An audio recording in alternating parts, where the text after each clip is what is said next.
At this point, I declare the departmental budget hearing open. And first one we have is Fire and Emergency Services, page number 77 in the budget book. I'm going to start off with, is this working? No. No?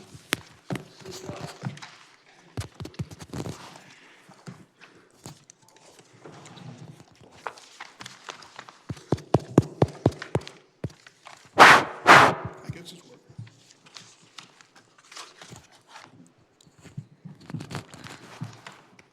That was cool. I wanted to give a brief explanation on page 77, which is titled Fire and Emergency Management Services. All the line items are the same as the previous, with the exception of the final summary number, all other volunteer fire. That includes a figure that includes everybody, all the volunteer fire companies, with the exception of East Great Plain, which is in the budget. And that number represents the asks by the various fire departments, reviewed by Josh and myself, which we do normally, and then make a recommendation. So that number is a normal number that you would see. Now, the difference is that it's in one lump sum, and the answer is that we are now under a lawsuit by the 4 departments that are excluded from individual pages. And because we don't know the outcome of either litigation or hopefully reaching an agreement, which we're still hoping that can work. Because that's unknown. Right now, we're consolidating the money within that. But rest assured, and I think I said that last night, it contains all the money that would have been if it was subdivided. And the same thing with capital, when we get to capital another day. So with that, I think the chief has a few comments to make before we get into Q&A. Chief? Sure. Thank you. Mr. Mayor, members of the council, is it working? Yep, maybe got to get a little bit closer to me. Thank you for the opportunity to speak with you tonight about the fire department budget for the city of Norwich. I want to begin with a simple truth. This budget is ensuring that every resident of the city receives consistent professional emergency services every call, every day, while doing so in a responsible, sustainable manner. Over the past year, your fire department has made meaningful and measurable progress. We implemented and worked toward implementing citywide unified command system, improving coordination across all agencies serving Norwich. We set forth to establish redefined standards of coverage, ensuring equitable data-driven responses across every neighborhood. We improved training and modernization of our systems to better support operations and planning. These efforts are all focused on one thing: removing variability from emergency response and replacing it with consistency. Because when it comes to public safety, consistency is everything. This year's budget is built around 3 guiding principles. You'll hear me talk about these a lot coming forward: is capability, reliability, and sustainability. First, capable. We are investing in training, equipment, and leadership so our personnel can meet a full range of emergencies we face today. Second is reliability. Reliability means that no matter the time of day, no matter the location, the response our citizens receive is predictable, professional, and effective. And that reliability does not depend on resources, but on clarity of structure and unity of operations. Over the past year, we have taken important steps to strengthen coordination across all elements of our fire service. Like any meaningful change, that work comes with challenges. But I want to be clear, our responsibility is not to preserve how things have always been done. Our responsibility is to ensure that when multiple agencies respond to a single emergency, they are under one clear direction, one operational plan, and one standard of performance. Because in an emergency, there is no room for fragmentation. That same commitment to consistency is reflected in the budget through the promotion of 4 firefighters to the rank lieutenant, and they're going to be assigned to Truck 1. This is not about adding layers. It is about ensuring that every shift, every response to every operation is supported by the supervision and leadership required to safely operate and be effective. It is about making sure that our system performs the same way, no matter who is on duty, no matter career or volunteer. Third is sustainable. We are building a system that the City of Norwich can maintain long-term. We continue to pursue outside funding, manage assets responsibly, and avoid short-term decisions that create long-term costs. At its core, this budget reflects a department in a system that is evolving. It reflects a commitment to professionalism over fragmentation, consistency over variability, accountability over ambiguity. And while change is not always easy, it is necessary. And if we are going to provide a level of service that this community deserves, we're going to have to change and adapt. So with that, I'll take questions on the budget. Council, any questions for the chief? Yes, President Pro Tem. Chief, thank you for being here tonight. Thank you. I'd like to talk to you for a moment about the emergency alert system. The emergency alert system was the key failure in the dispatching for the Otis Street fire, correct? Yes, that's what we believe so. And how many times has it failed to work properly since the Otis Street fire nearly a year ago? At least a half dozen, maybe approaching more toward a dozen. And I know that you've heard me at many months of public safety meetings where when we talk about the CAD system and the RMS system, I keep asking the same question over and over. I go, is there something that we're not taking care of? Is there a $500,000 item still floating around out there? And I'm wondering if the alerting system is that item that I've been asking about. Yes, I think we've had long discussions, Chief Daly, myself, Mr. Salamone, about the alerting system. So obviously it's a high ticket and budgeting item. So Mr. Salamone has made a commitment that we're going to fund the alerting system somehow, way, shape, or form. There's a earmark inside of capital budget right now for $100,000 with the knowledge that we're putting out an RFP right now. A request for proposal, as everybody knows what that is. And we've had 3 different vendors come through the fire departments and kind of assess the situation, kind of gave us a ballpark that to fix our alerting system for the city of Norwich, it would be someplace around $400,000 to $500,000. So the earmark is there now, the line item is there now in the capital, and we're gonna work through that process within this budget year, knowing that it's gonna be that a high ticket item that we're going to have to maybe move some money around for. For now, Chief Daly and I have put in some guardrails, if you will, to make sure that if there is some kind of drop in the alerting, that those guardrails will be in place to make sure that people are getting alerted or notified in the meantime until we can work it out through the budgeting process. So there's a line item right now for $100,000 you just said, and then Capital. and then you said that we have a price tag of $400,000. Correct. So where are we finding the other $300,000? I've made several proposals to Mr. Salamone that we can cut back on some of our capital expenditures for the year, and then wherever we fall short, I would look toward Mr. Salamone and Mr. Pathier to help us make up that difference in funding. Okay, well, I'm glad It's to the hear. highest priority we have, Councilor DeLucia, so we'll be reallocating some funds to get it purchased.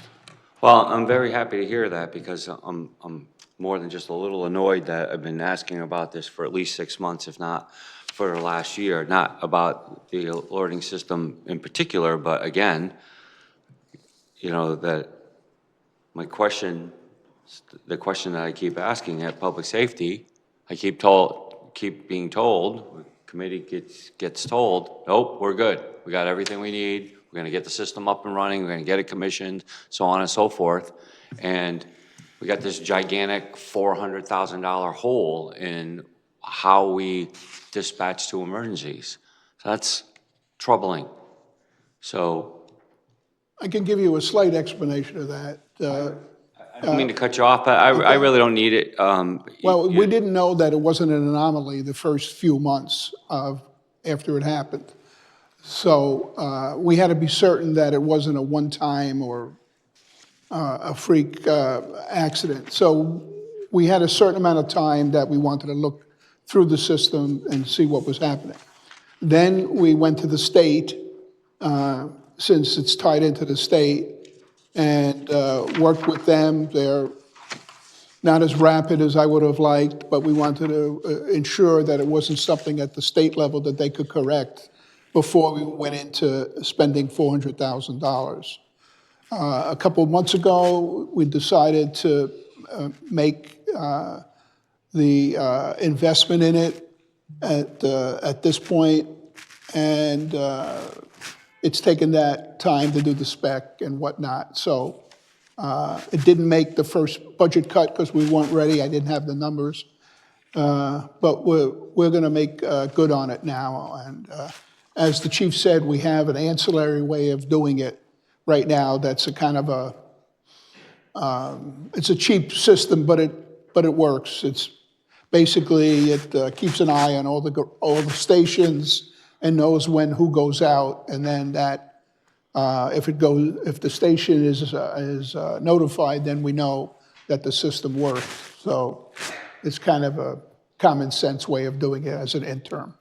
So we're not excusing it, but I wanted to give you a little background on it. Yeah, I know that that you're not giving excuses, you're giving an explanation and the reasons and how we got here, and that's all well and good. But I shouldn't say but, because that negates what I just said.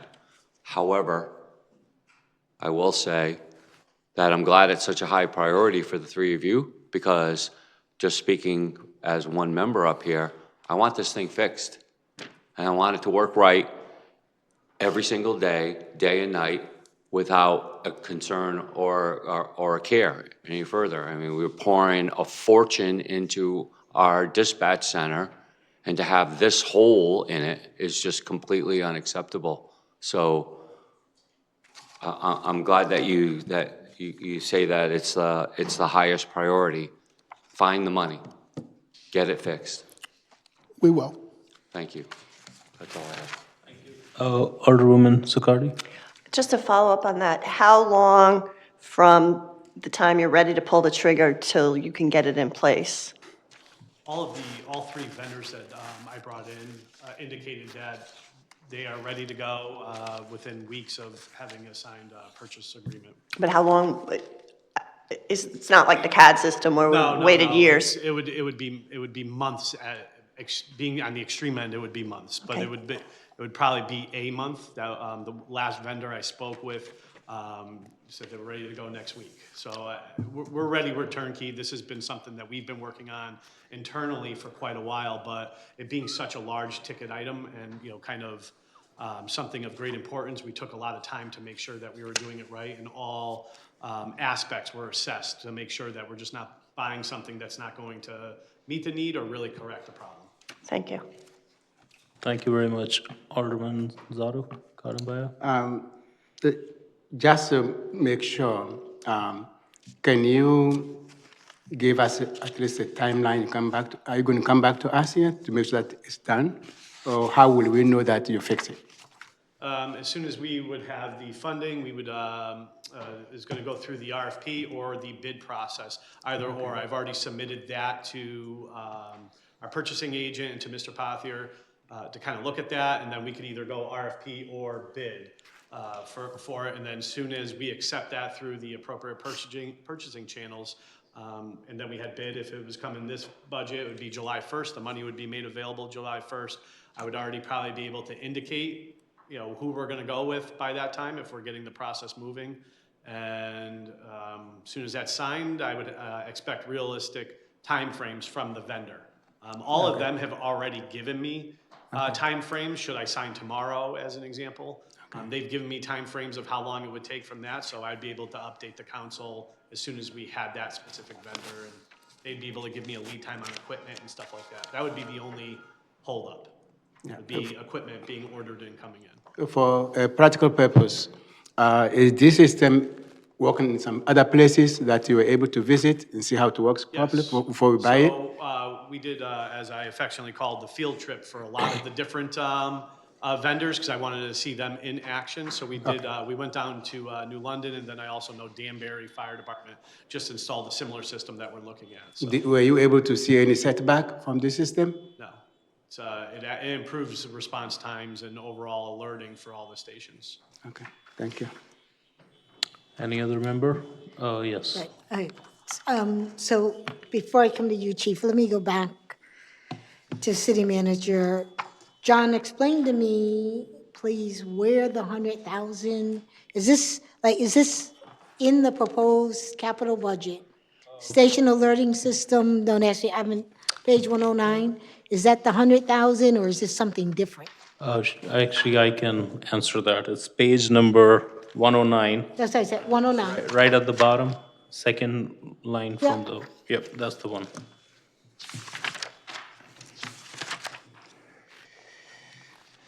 Okay. It's- Yes, that's the line. Is this coming is- through? That's coming through, right. So this is the same station alerting system that you're talking about? That's, okay. So it's not 100,000 in this year's budget. It's being Post for next. proposed for next year. So there's nothing coming out of, right? Right, right. Okay.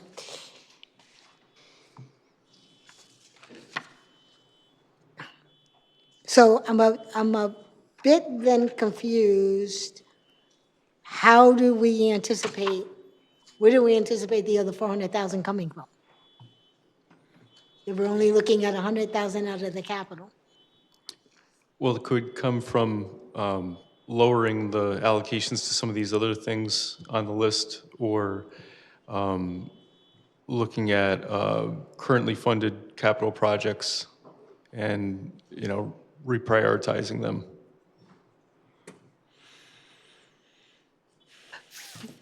In the current year or for projected for next year? Either one. Okay. Okay,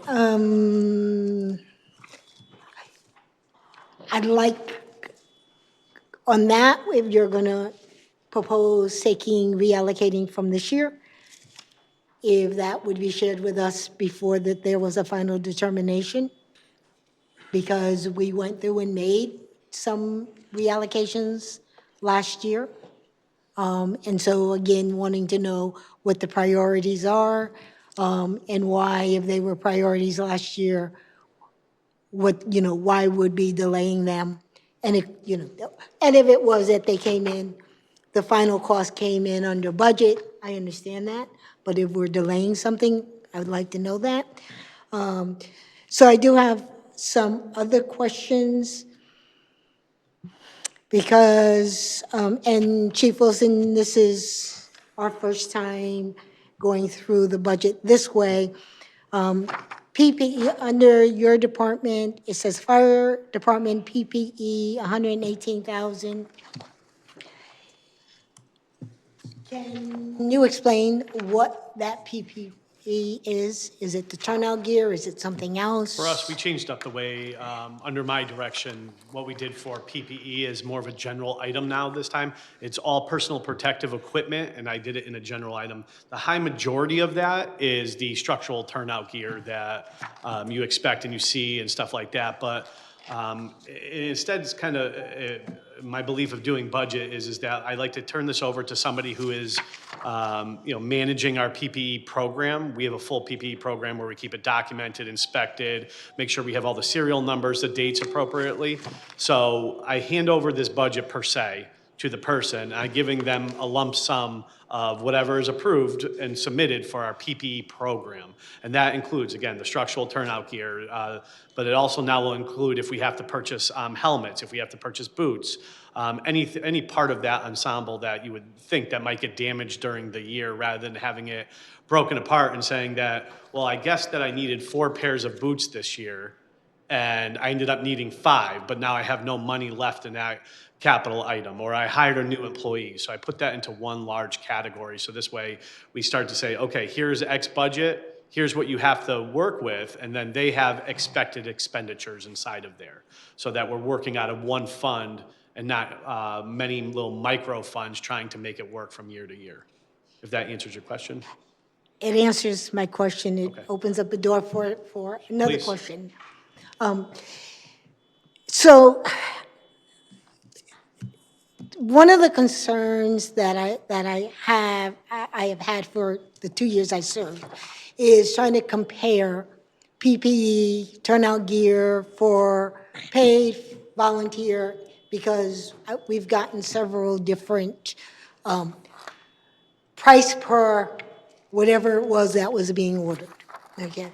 So how do we, or has there been discussion of how do we have one purchase order for whatever it is, regardless of who's ordering it?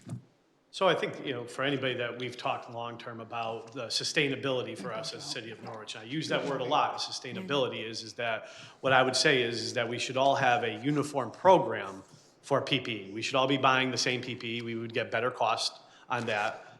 Both career and volunteer should have the same level of PPE. Nobody should have lesser of PPE, no matter where you volunteer, no matter which career station you're out of, and we should be buying together and getting the best, lowest price. It should be decided upon under a unified command structure of what we're gonna get to make sure that everybody feels safe in their gear too.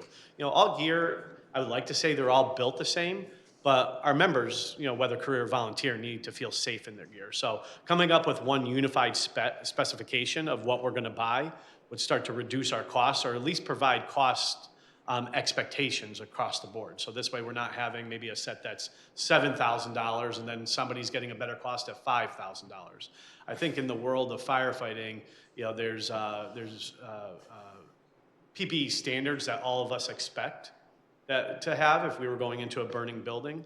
And that's what we would set forth to do. But then, the caveat of that is that how are we replacing gear? So, outside of the initial purchase, my expectation as council members is you would be bringing us up as fire chiefs and saying, well, why do you need $60,000 worth of gear? What I can tell you is almost down to the dollar of why we need to spend this gear, because we keep a really tight replacement schedule on it. Everybody has 2 sets of gear. It's replaced, and barring any something catastrophic that happens, whether it's damaged in a fire or, it's damaged by chemicals or anything else like that, it's inspected and replaced under a very stringent NFPA inspection guideline. And that's what we would strive to do, so that this way we're kind of not arbitrary in what we're requesting as a whole unit for the city of Norwich, gear and PPE. The small items aren't extremely expensive when we start talking about that, but if they're not tracked, you could see how these items could start to get out of control. We would want to have a cache of gloves. Those type of things get damaged. But if we're all buying gloves together, they should all be the same. Again, whether you're career or volunteer, we're going out to bid on gloves. We're going out to bid and having a standard boot, a standard helmet, a standard bunker pant and coat. But again, you're making sure you're getting the best price and the best quality at the same time. Okay. So I know you're not representing East Great Plains, but so to Josh and to the city manager, if I look at, because East Great Plains turnout gear, they're asking for 10 sets at $7,000 a set. Now, I know it was cut in half based on that's what they requested. But is this turnout gear that's being requested, whether it's this, whether it's East Great Plains or any other fire department, will it be under a standard or under a consistent or under purchase order? I mean, are we planning on standardizing?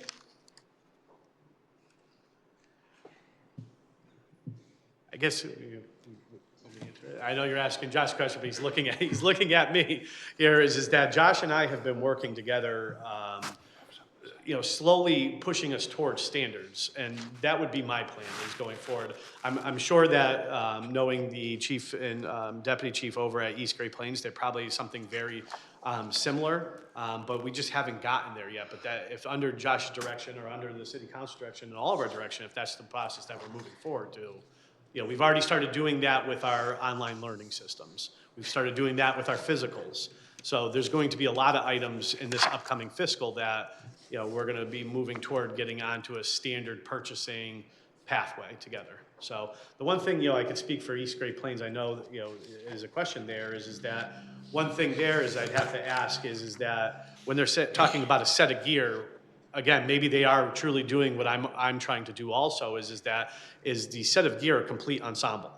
So is it the helmet, the gloves, the boots, the jacket, and the pants? And if so, kudos to them. They're working toward the right idea here, is that we need a PPE budget across the city of Norwich. And it can be broken down into the individual fire departments, but it needs to be PPE, and we need to move in that same direction that you're talking about, is that, okay, what's the standard for gloves, and what are we paying per unit? What is the standard for bunker gear? Is it the same per unit? So this way, again, best cost combined with the best equipment, so. That part I appreciate, but and the reason I went to Josh is I'm trying to understand, or to the city manager, is, and I continue, and I apologize, I continue to struggle with how this comes in as a proposal, and then it's cut, I can't even say it's cut in half, maybe it's a little more than half. I don't know if, are we funding 5 sets of turnout gear? Are we funding whatever we can get for $40,000?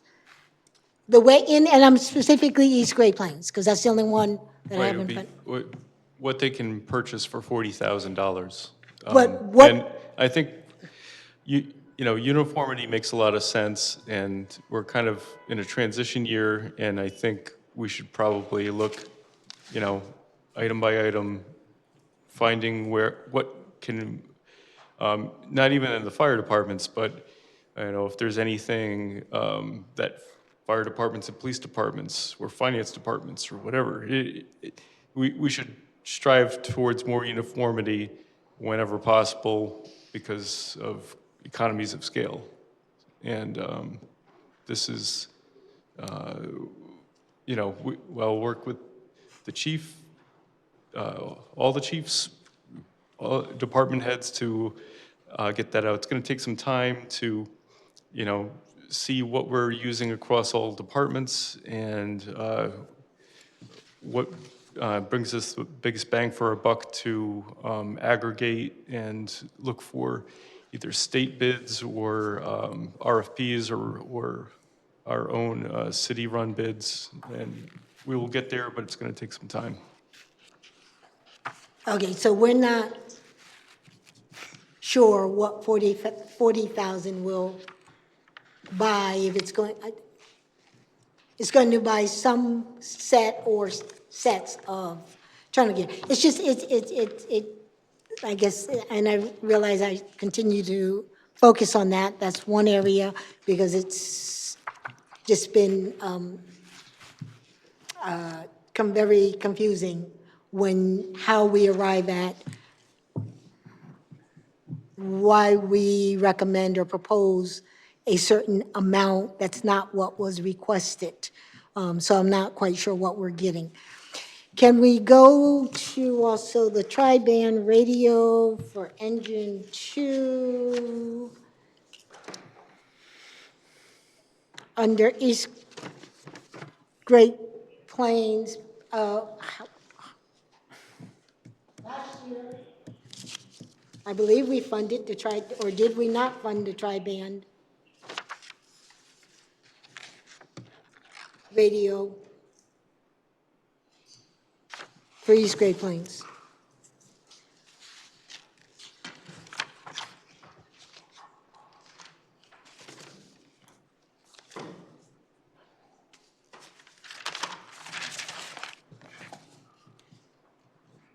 And is this the same request? I guess that's my,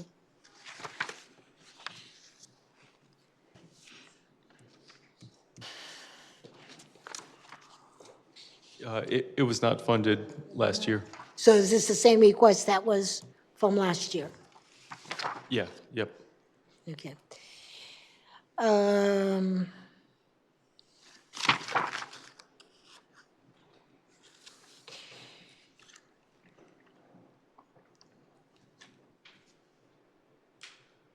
We did, I believe there was the request.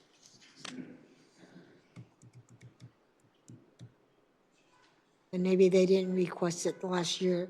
The SCBA bottles, they may not have requested it last year.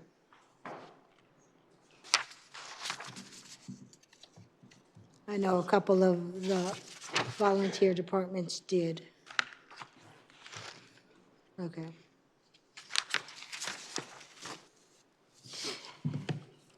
Okay, good, let me go back to you, Chief, if you don't mind. So can you tell me what is, I'm assuming this is actually CAR 10 and not for $85,000 that's proposed in the CAR 10. capital? Yes, so that would be a replacement to CAR 10, the Assistant Chief of Safety and Training. What I've worked and given to Mr. Salomon and Mr. Pothier is a full-on replacement, reduction replacement schedule for apparatus to make us, again, sustainable. One of the vehicles that we would need is a replacement to CAR 10. And the good news is we've been working toward a grant program to have that vehicle replaced through nuclear safety program, which we participate in quite frequently with emergency management, and it looks like that funding is going to come through so that we would end up offsetting that cost by about $65,000, if I'm guessing correct, but it's not set in stone yet. But it would be part of my overall replacement of apparatus program. Okay, so there's a possibility of a grant. Yes.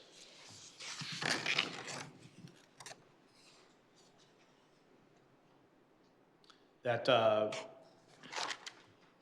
vehicle provides also 24/7, 365 coverage as incident safety officer, and then now is acting in a role of citywide command should we have large incidents also. So quite frequently on the road. Okay.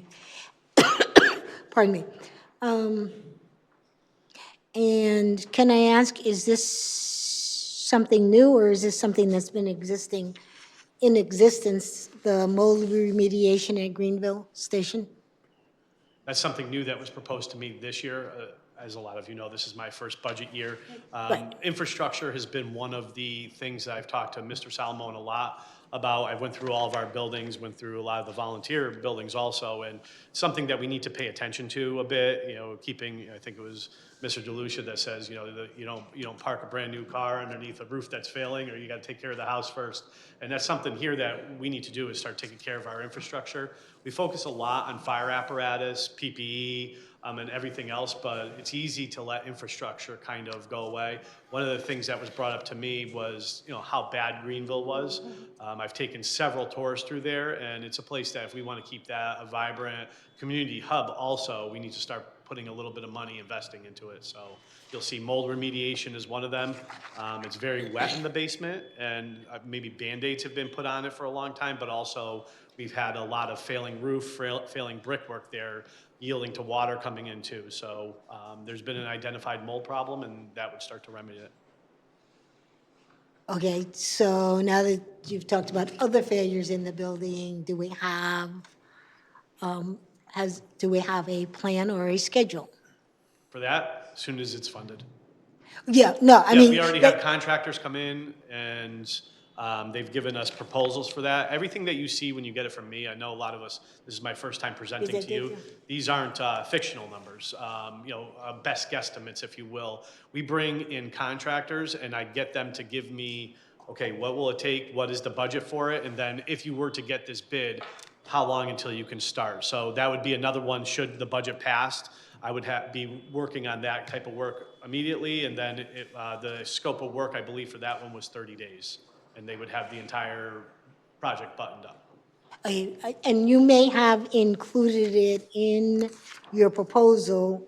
I didn't, I only went through what the city manager recommended. You may have had it in the, so was it in, was there a number I believe in? so. I think I did not add all of the stuff, like the quotes and everything, I did not add them to my packets. I kept them internally with the command staff. Okay, so at some point in time, will we get an update? Yeah, absolutely. Okay. Any other questions, Ms. Hayes? Okay, Alderman Zotto? Yes, Okay. please. Just a second. Just give me a second. I just want some clarification on a couple items. As I look at this in the page 78, 79. So just for my clarifications, there's an item, hazmat technician training. It is a budget for 3,000, but not offered. Is there something that you don't need? Or It was something that, was a budgetary item that had been carried over year after year. And usually all of the hazmat technician training, it's been taken care of inside of our annual professional development. So it's been covered through that annually. And then other training that we go through is usually taken care of through our regional training consortium. And usually it wouldn't come out of that line item. If I had to do something, it would come out of either a replacement cost or overtime to pay them. But then we usually typically look for money back from the region to cover that training. So we just hadn't, it's been eliminated, but then increased through professional development. so you have money for that? Yes. Okay, because I was very concerned. We need our firefighters to be trained. Also, let me see, there's another item I was very curious. Also, and this is on, oh, okay, that's in professional development. Okay. Now, the way this question can go to city manager. So the way I look at it, the capital, so the volunteer firefighters budget is lumped in one bucket, right? So everything is 0, so we don't know what they have ordered, right? You're talking about the capital budget? I didn't follow everything you Yeah, said. if you look at, I think, page 109, and some, What page? for all the, I'm sorry, give me a second. 109, did you say? 110. Yeah. 110. 110, so. 110? Yes, I'm just make sure that we understand your plan. So for all the volunteer firefighters, most of things are 0, so we don't know as council members what they have asked, right? Sorry. Yeah, they asked for all of We it. know it. But, okay, so, okay.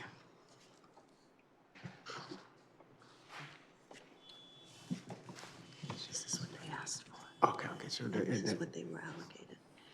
okay, so I see now, okay. So that sounds good then. Thank you. Any other council member have any question? Is, Yes, sorry. no, go Alderman ahead, Nystrom. I went already, and I'll go after the mayor, after, Alderman Peter. Nystrom, thank you. Sheila.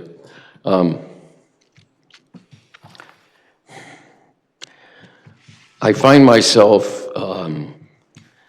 in a difficult situation because at a time when Governor Lamont is calling for an expansion of service in volunteer firefighting, police, fire, we here in the city of Norwich are tearing down our volunteer system.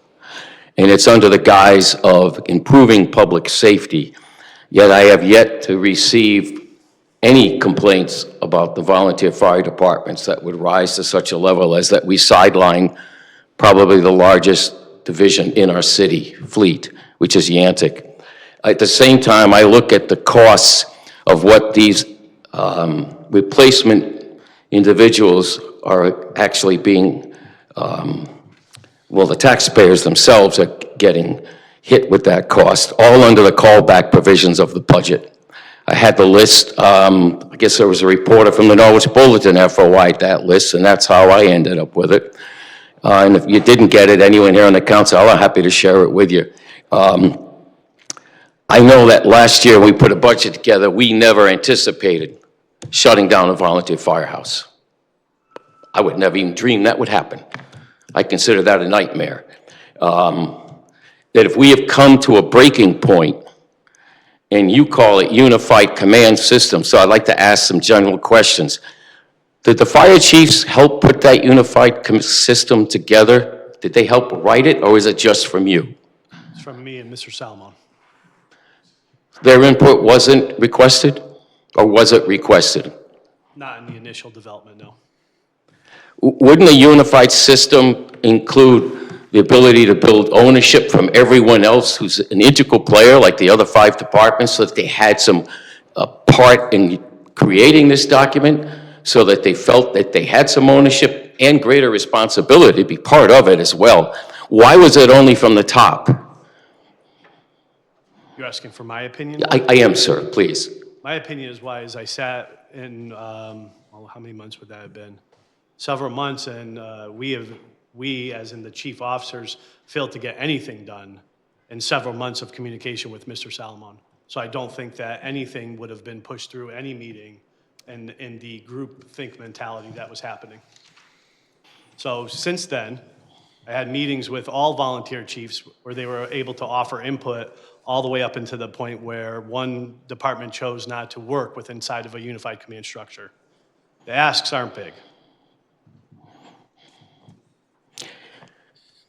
Well, that's your opinion and our city managers. Clearly, I mean, I read one version of it. I don't know if it's the final version, but I found aspects of it troubling. The biggest thing is that they don't have any input in it. I'm also told that when meetings were being held, they had very little input during those meetings as well. It was more of a take it or leave it attitude. I would think that if anybody's interested, there's FOI minutes available from August all the way through our last meeting, I believe in January. Okay. You reminded me of a concern that I've expressed to our city manager, is that he withdrew from the process. And then he complained that he was getting individual calls from the other chiefs about the meetings and how they were run. And I remember saying to him, and John, you want to correct me, you go right ahead, but I said, if you participated in the meetings, you were part of it, you wouldn't be getting calls third party, and you'd be right there, and not as a firefighter, but as a facilitator for communications, which is what I always emphasize, that you had a role to play. You chose to withdraw from that whole process. That's not your decision, nothing you're held accountable for, by the way. That was his call. He continues to go down that path where he's not actively engaged. And I think that's a loss for the city, with all the experience he had being here over 10 years, working with different players. Yes, chiefs change, but knowing the city as he does now, over a decade, and the service they provided, to actually sideline a volunteer department, to shut it down? No other remedies were available to you at that point in time? I did not believe so. Mr. Nystrom, if I may answer the question, you kind of left it open-ended, so I Welcome your comment. thank you. Unfortunately, I spent 8 of my 10 years trying to make progress with the volunteer departments. We would go 2 steps forward, then 1 step backwards, and there was a very important time when we submitted a plan for replacement of vehicles. Now, within that plan, it had a reduction of some vehicles because we were thinking it as department-wide, meaning the whole city. And it was a good plan, and it's actually not that far away from where we are now. And we could have done that plan with minimal bonding once to give it seed money and then move from there. The only component that I needed back from the volunteer departments was a list of vehicles that they could reduce, knowing that they would also have access through dispatch and other vehicles that would supplement them. The point was that every department shouldn't be totally self-reliant on themselves, but the whole is stronger than the individual department. So unfortunately, they refused to give me any meaningful suggestions of reduction. So that was like a 6-month discussion on this, but then when the rubber met the road, there wasn't any rubber on the road, so to speak. And there were a number of items like that. And I could do more, but the point is that we never could make progress. So when the Chief Wilson was hired, I tasked him with a specific item to say, how are we doing? What can we do to change where we are? And how are all the departments doing working together? And that was a pretty onerous task that I gave him. And he spent the first 6 months of his tenure here looking at that, going to emergencies, to fires, sometimes participating, sometimes just observing. And then I asked for a report back, which I received.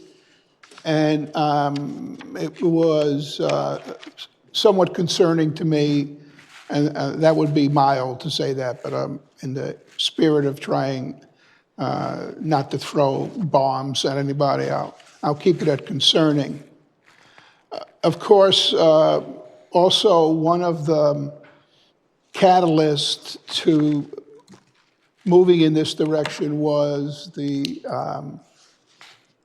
incident at Otis Street, which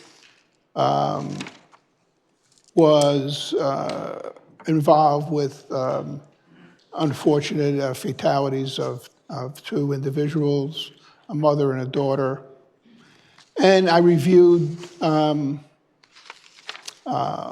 the reports from that, and I considered there were issues within the department.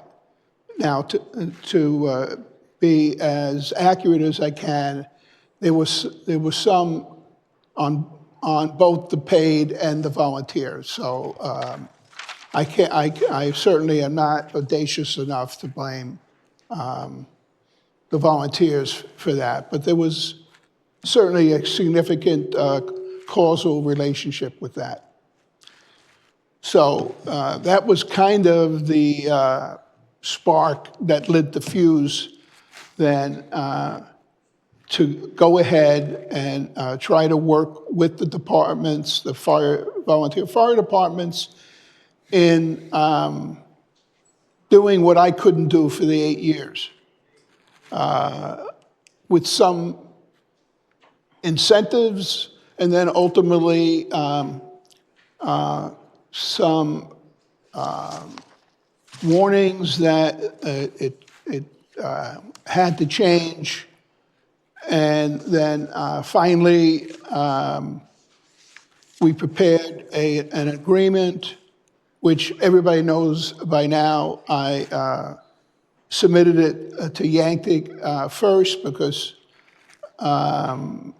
they had some issues that it was logical that they be the first to look at it. And at that time, they were the only department suing at that point. So it went to them. And Taffville, I think, was also suing at that point. But the initial focus was on Yantic. Now, I know there's been discussion that I didn't give them much notice on this. On the actual document, that's true, but we had discussed the components of the agreement for many months. Not, when I say we, I don't mean me personally, I mean the chief at the monthly meetings. Most of the items that were in the agreement were discussed as subtopics during Chief Wilson's tenure. I did suggest in the letter that I sent to the Yantic chief that if he had questions, he should get back to me. And maybe I assumed too much then. I'll take the blame for that. But I really, they've never been reluctant to ask me questions in the 10 years I've been here. So I expected something that was as important as this, that I would get questions. I did not. In retrospect, if I had gotten questions, I certainly would have extended the time element for them to go back to their respective members and get the vote to either accept the agreement or not. But that didn't happen. Subsequent to that, then the other three departments that were originally neutral then joined in the lawsuit. So we ended up, not two. That would be Ockham and Laurel Hill. Taffville and Yantic were already involved with that. So once they crossed the Rubicon, so to speak, it was imperative to try to protect what was going on in the fire scene. And what you can't have in a fire scene is dissension or reluctance to follow commands of the incident commander. And I think this is a common sense approach that when an entity is suing you, they are cognitive of the fact that if they answer or go in a different direction that's contrary to their lawsuit, they may endanger their lawsuit. So we were very worried that the lawsuits would predicate a different response at a fire scene, and of course you can't have that. You can't have that doubt that the fire department is going to act in conjunction. So that's the reason that we expanded this at this point. Now, I have not acted on any of the other departments at this point. I was hoping that the mediation and discussion would bring some order to how we were negotiating this. We did have one mediation, which I thought went pretty well, and so did the judge at that point. And to my surprise, the department, the volunteers as a whole, rejected that we were making any progress and cut off unilaterally the second mediation that was already scheduled for actually today, the 7th. So it leaves me no choice but to see how we can salvage where we are. what you said in the beginning, and you know I respect you greatly, I've worked with you for 10 years, but it's not true. We're here to knock down the department.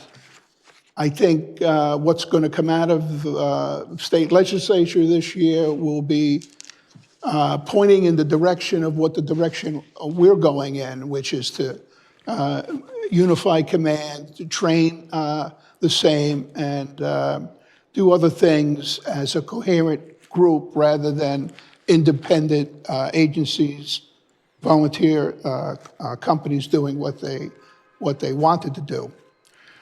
So we are still negotiating.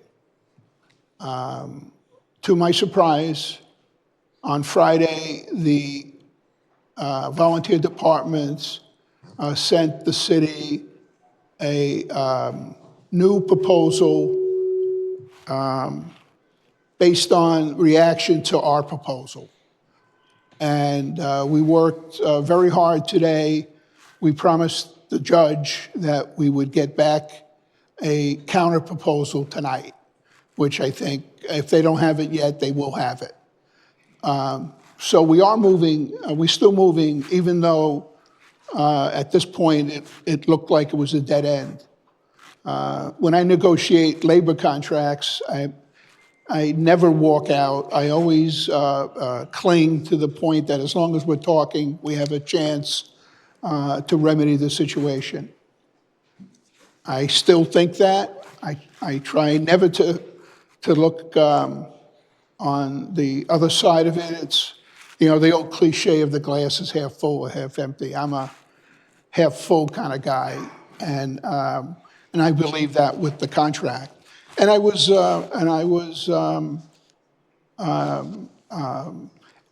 very surprised, but very happy that they came back with a counter after walking out 3 days before. So we're talking. I believe firmly, and all I can say in common sense, had to be out of my mind to take some of the ridicule and personal insults I'm getting to do this for a whim. This is not a whim. I knew that when I got involved with this that I would make a lot of enemies, but I firmly believe that this system will make the city safer, will preserve the integrity of all the volunteer fire departments. I believe that will make them stronger because with a tight partnership with us, we can move forward. I had a meeting with one of the chiefs prior to the lawsuit. And I honestly said to him, and I wasn't being sarcastic, wouldn't you feel better if you knew that you wouldn't have to worry whether you could meet the minimum response to a fire event? And that's what we were offering as part of the plan. And he didn't really answer me back. I thought we were moving forward even with that, Chief, and I asked him, well, as a sign of good faith, why don't you try to hold off on the litigation? Because once we get into litigation, we're going to have lawyers on one side, lawyers on another, and it makes it that much more difficult to reach an agreement. I love lawyers, but they sometimes get in the way of, Jill, no offense, they sometimes get in the way of real negotiation. Even now, I had to go through our lawyers to go to their lawyer, then their lawyer goes to the client, so to speak. So I'm cautiously optimistic. I firmly believe that we will come out of this with a great system that preserves the honor and history of all the departments. We do not ever want to take that away. Would maintain their independence in very key areas, like selecting their members, selecting their officer corps, selecting their schedules, fundraisers, things like that. Even some areas of discipline and things like that. And they would fight fires and other emergencies as a team effort. Always felt that a good team is better than any individual group. So I firmly believe that this is not going to cast aside the volunteer departments, but make them stronger and in turn make the city stronger, all the residents. And it hasn't been easy, as we all know, for Chief Wilson and myself. But even with all that, I would not hesitate to do it again, because I firmly believe we're going to come out of this at some point, I think with a mutual agreement, which is much better than having us win in court. There's a lot of bitterness that develops in that. But a mutual agreement allows you to move forward in a positive way. So I know that was long, but I wanted to give everybody, and even the citizens that will hear this by reading the media, a chance to see how it really developed. And I thank you for indulging me, Mayor, on this. Thank you very much. It's 7:01, but if there's any question, I just want to be respectful of time. Yes. I am as well. I know the Board of Ed is here. John, I thank you for the lengthy response. I'm going to say a couple quick things. One, you mentioned apparatus. That came out of the fire study. This chief says the fire study has no value at all. He told us that. He said there was nothing of value in that fire study. that? Chief Wilson said that to us in room 319. He said he finds no good in that fire study. Well, that fire study was done, the fire study. Independently, I want to finish up. I don't want to cut you off because I know the Board of Ed's here. That was paid for by taxpayers. Yet it's basically been shelved. You know what was the interesting thing about that fire study? It looked at all six evenly. It pointed out problems, and they were there. But when it came to apparatus, it said, don't replace Squad A. So you're talking about trucks not being taken down because the volunteers didn't provide you a list. Well, Tafel already gave up a truck. They set the standard. Yeah, they got 2 new trucks, they had 3 old. But they gave a vehicle up already. Did Central follow that recommendation? No. They went through politics. The members of the council here went out and bonded or spent $1.2, $1.3 million for a new replacement for Squad A. So if you're going to be consistent, hold them consistent. They're not. They're not. And I'll make this my final comment, because I know time's wanna get into important. debate. Yeah, And we can talk yeah. later. Sure. I'm I'd sorry love we to. didn't meet last week. I asked for it, and for whatever reason, We you had had, to cancel. That's the night that Yes. that the volunteer lawsuit, they went away from mediation. I just had heard it about a half an hour, and I needed to prepare a response. I I understand do that. apologize for the last minute cancellation. We are strongest when we all work together. Yes. If someone is simply barking out orders, and now this is just me, but Chief Wilson, I question your skills working with people after what I've witnessed, after what I hear, and I know a lot of it's hearsay. I understand that. I'm not foolish enough not to know that. But I think you have some soul searching to do on how you talk to the other chiefs and whether you actually hear what they're saying or sharing with you. Because I don't think you do. I don't think you listen at all. I think you like being at the top, and that's fine. If you're going to be a chief of a department in a city this size, you better have some direction and some belief in yourself. I understand that. But you've got to develop better people skills, or none of us are going to survive in this system. We're going to be here all the time, talking, complaining. And the taxpayers, that's my last point. I got a report because Connor from the Bulletin asked for it. Every person paid for those extra costs are on callback. As I understand the contract, that's expensive. And this department is on track to spend $1 million on overtime, which will be 6 years in a row. and yet you're fully staffed.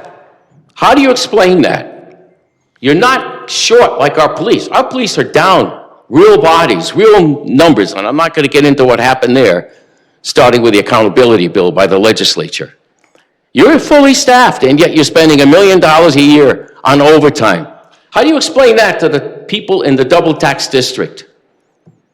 Who's looking out for them? And I'll end on this. You're the chief of Norwich. You should live here. Chief Scan lived here, still does to his credit. You need to be a taxpayer here to show you have some investment in this community that's paying for the department you're the head of. It's really important that people see value in that. You set the leading role by being a member of this community, by living here. Majority of our department in Central, they're not taxpayers in Norwich. All the volunteers are taxpayers in Norwich. I thought we worked for taxpayers in Norwich and not other communities. Thank you. May Thank you. I have to respond to some of these things. Sure, Now, city manager. in defense of, I know the Board of Ed is here, but we had to change their night to tonight. So I did warn the superintendent, and she could nod her head up and down if that it might go longer, and she had to bear with me. So we fit the superintendent to fit their schedule. So I knew that an hour might not be enough for fire, but it was important to get them on, so they had a full time to do it. So. You want to reply anything? Yeah, a little bit, without making it into a Okay. debate, but. 'Cause I do have a quick question as There's a well. couple of things that really, that I'm concerned about. One is personal attacks on city employees, including the chief. You have to understand the atmosphere when you discuss something that the volunteer departments are totally against, and I don't have to make that up. It's very clear that they're totally against what we're doing. So they're not going to be a very happy group when they're discussing this. So if things got a little raucous, I think it was definitely a difficult situation to be in when you have a group that is not really interested in hearing anything you say. And we do have the recordings of each one, and we could certainly share that with you. And they weren't easy meetings to chair. So that's the first thing. The second is that I'm showing my age now. It takes two to tango. I could turn around and say, well, it's costing the taxpayers all this money because we can't get a reasonable agreement with the volunteers. If the volunteers would agree with us and work together to get a mutual agreement, then we wouldn't be spending this money. So it's not a one-way street, it's a two-way street. Now, they don't agree with what we're doing, and I understand that, but to say it's all our fault because we want to make changes and because they don't want to accept the changes, it's all on the city's proposal is not correct, and not fair to the rest of the taxpayers to think that it's us doing that. And with that, Thank you. I'd be glad to talk to Peter as long as he wants. Yeah, I think you should set up offline. separate meeting. We've always been able to do that. Thank you. Communication is the key. So quick thing on, any other questions by council? Quick ones? Sure. Go, Right, so- Alderwoman Hayes. So I'd like to know, this is under the East Great Plains budget specifically, what is included in equipment and furniture maintenance, and what are we allocating for building repairs and maintenance? It doesn't have to answer tonight, I just would like. Okay, Forward. Excuse me, sir. Please come forward and state your name for record. Thank you. that may not be on. That's not, Is that on? The controls over It's there. on. Oh, okay. Just got to speak Yeah, into it. okay. You guys hear me now? All right, Yes, cool. thank you. All right. So Bill Daly, Deputy Chief, East Great Plain. I'm the one who administers the budget for us. Equipment maintenance is things like hose nozzles. If they break, they need repair, or need to be replaced for things like that. Furniture is lumped into that. We inherited that line item since I've been administering the budget, that's been a carry forward name for that line item. Equipment is firefighting equipment, rescue equipment, supplies for EMS, things of that nature. Okay. Building maintenance is maintenance to our property and grounds. For example, when you graciously paid for our parking lot last year, that's technically the line item it would have come out of had it not been a capital item, but it was a capital item.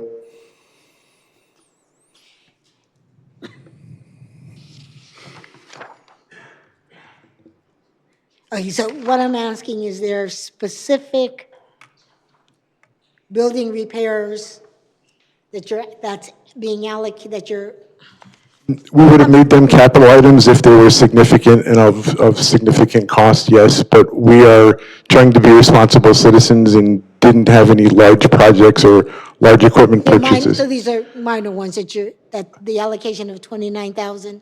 I'm sorry, Councilwoman. Repairs and maintenance, it says 29, well, you requested 30. Yep. City manager proposed 29. What I'm saying is that these are minor. Take, for example, janitorial fees for 3,000 come out of that. There's a lot of little purchases that all add up to that. Okay. Okay, Stuff that would fall typically under the capital purchase type stuff. okay. All right, thank you. Okay, thank you, you, Bill. Counselor. Any other question, council members? I don't have a question, and it's not for this, but I find this, I don't know if it can be moved tonight, but I find this screen difficult to hear and see Okay. who's ever sitting right there.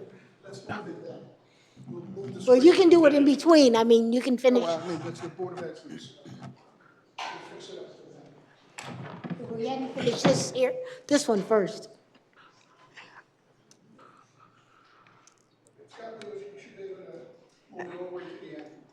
All right. Ms. Hayes, I didn't know you were sitting there. Nice to see you. I'm trying to like look over the thing.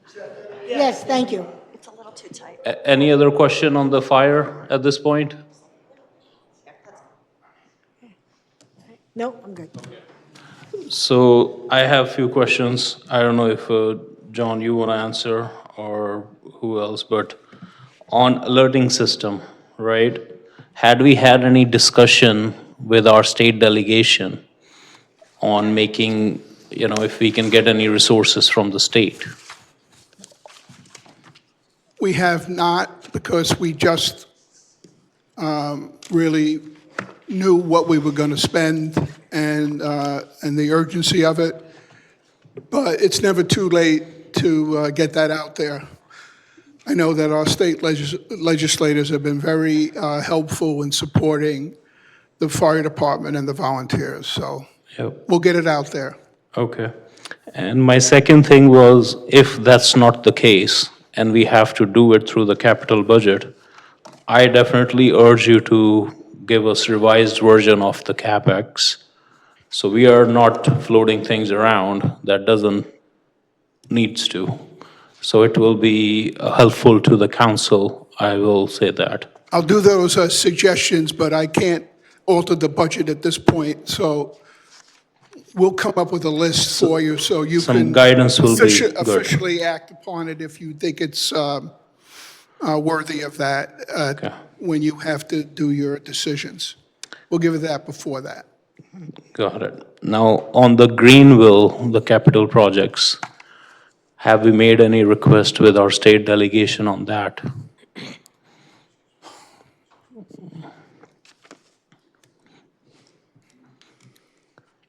If not, we should explore I that. don't think so. I think we try to budget city items through the city budget on those smaller items. Now, aggregate, there were a lot, but individually, we usually don't have that many for a department, and it doesn't seem prudent to go ask our legislators for 85,000 or something like that, so.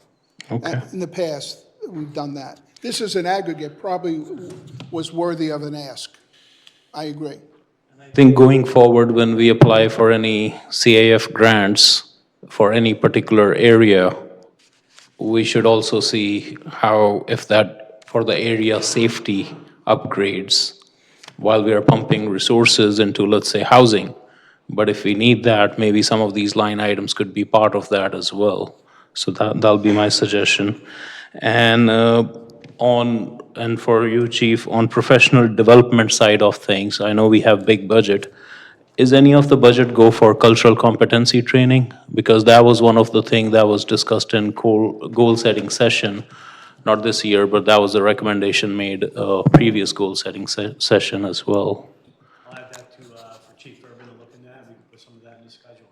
Okay, that'll be great, thank you.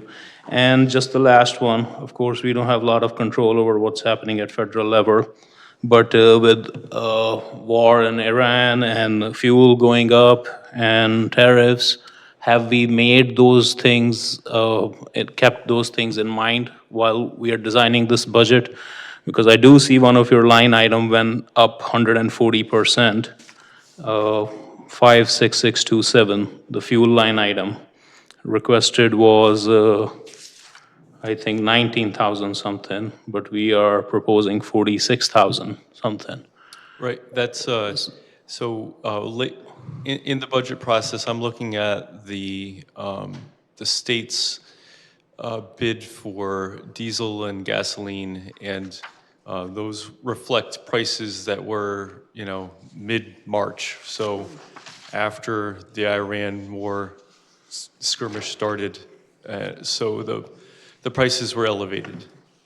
Okay, so those are reflecting some of the Right. changes we are I'm seeing. sure it has gone up since then, but, it captured some of that increase. And then just one general comment that I have is collaboration is the way to go, but thank you very much. Okay.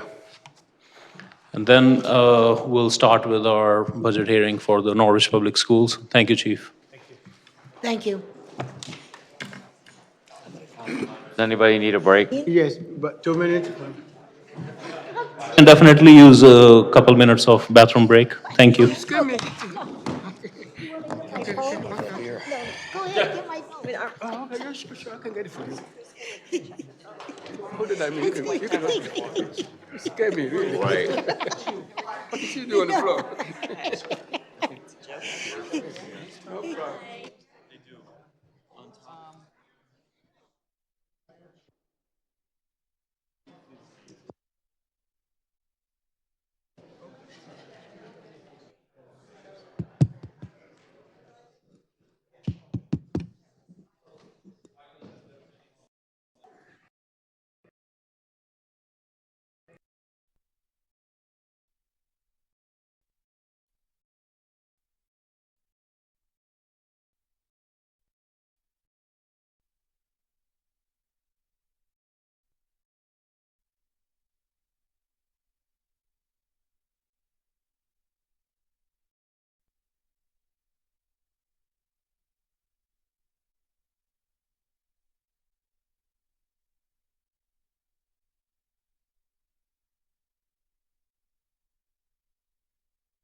Testing, testing.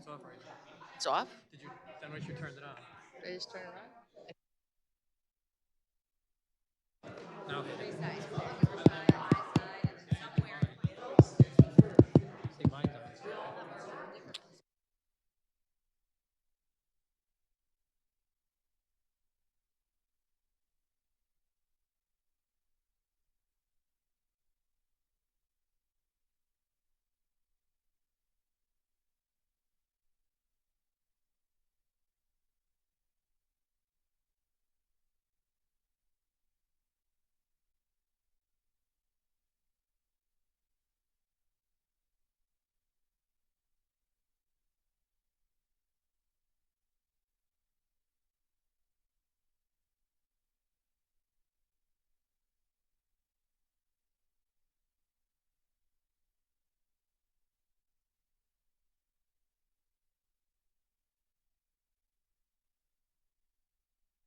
All right, so we're gonna start.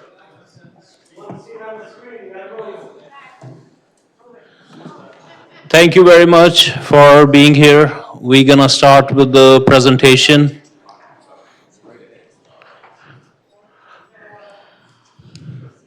Can you guys hear me? Yeah.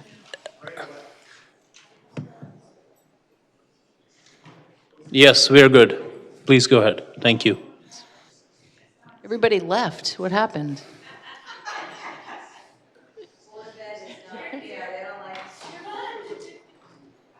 Okay, thank you. Good evening, everyone. Appreciate, all set?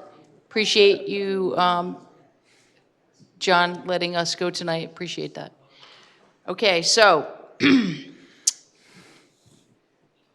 we did our budget proposal for the Board of Ed on March 10th. Just a little slide about our vision, our mission. I'm not going to read everything. Core beliefs, expectations absolutely matter.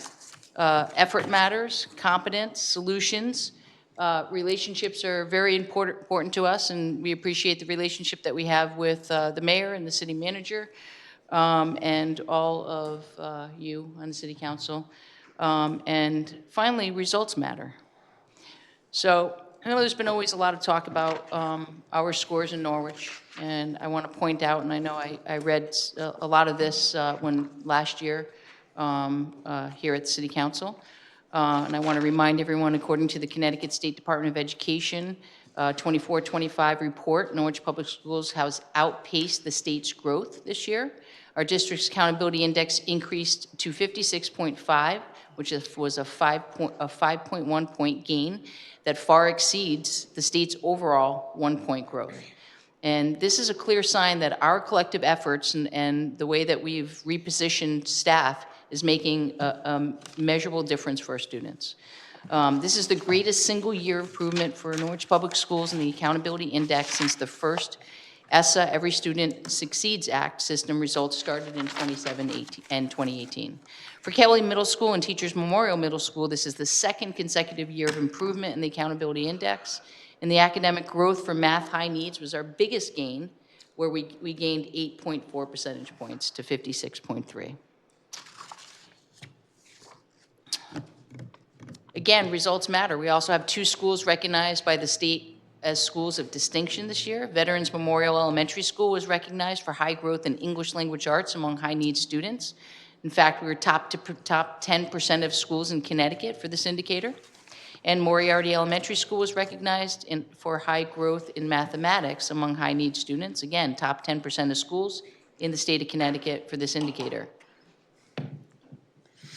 Just a slide that talks about our schools. We have preschool. We used to have preschool in Bishop, but now it is in different schools around the district: Huntington, Mahan, Moriarty, Uncas, and Veterans. And this year, coming school year, we have the new Stanton coming up, and we have 5 new preschools. It would be a shame for us not to have pre-K there. So next year at Stanton, when it opens up, all 5 of those classrooms will be used for pre-K.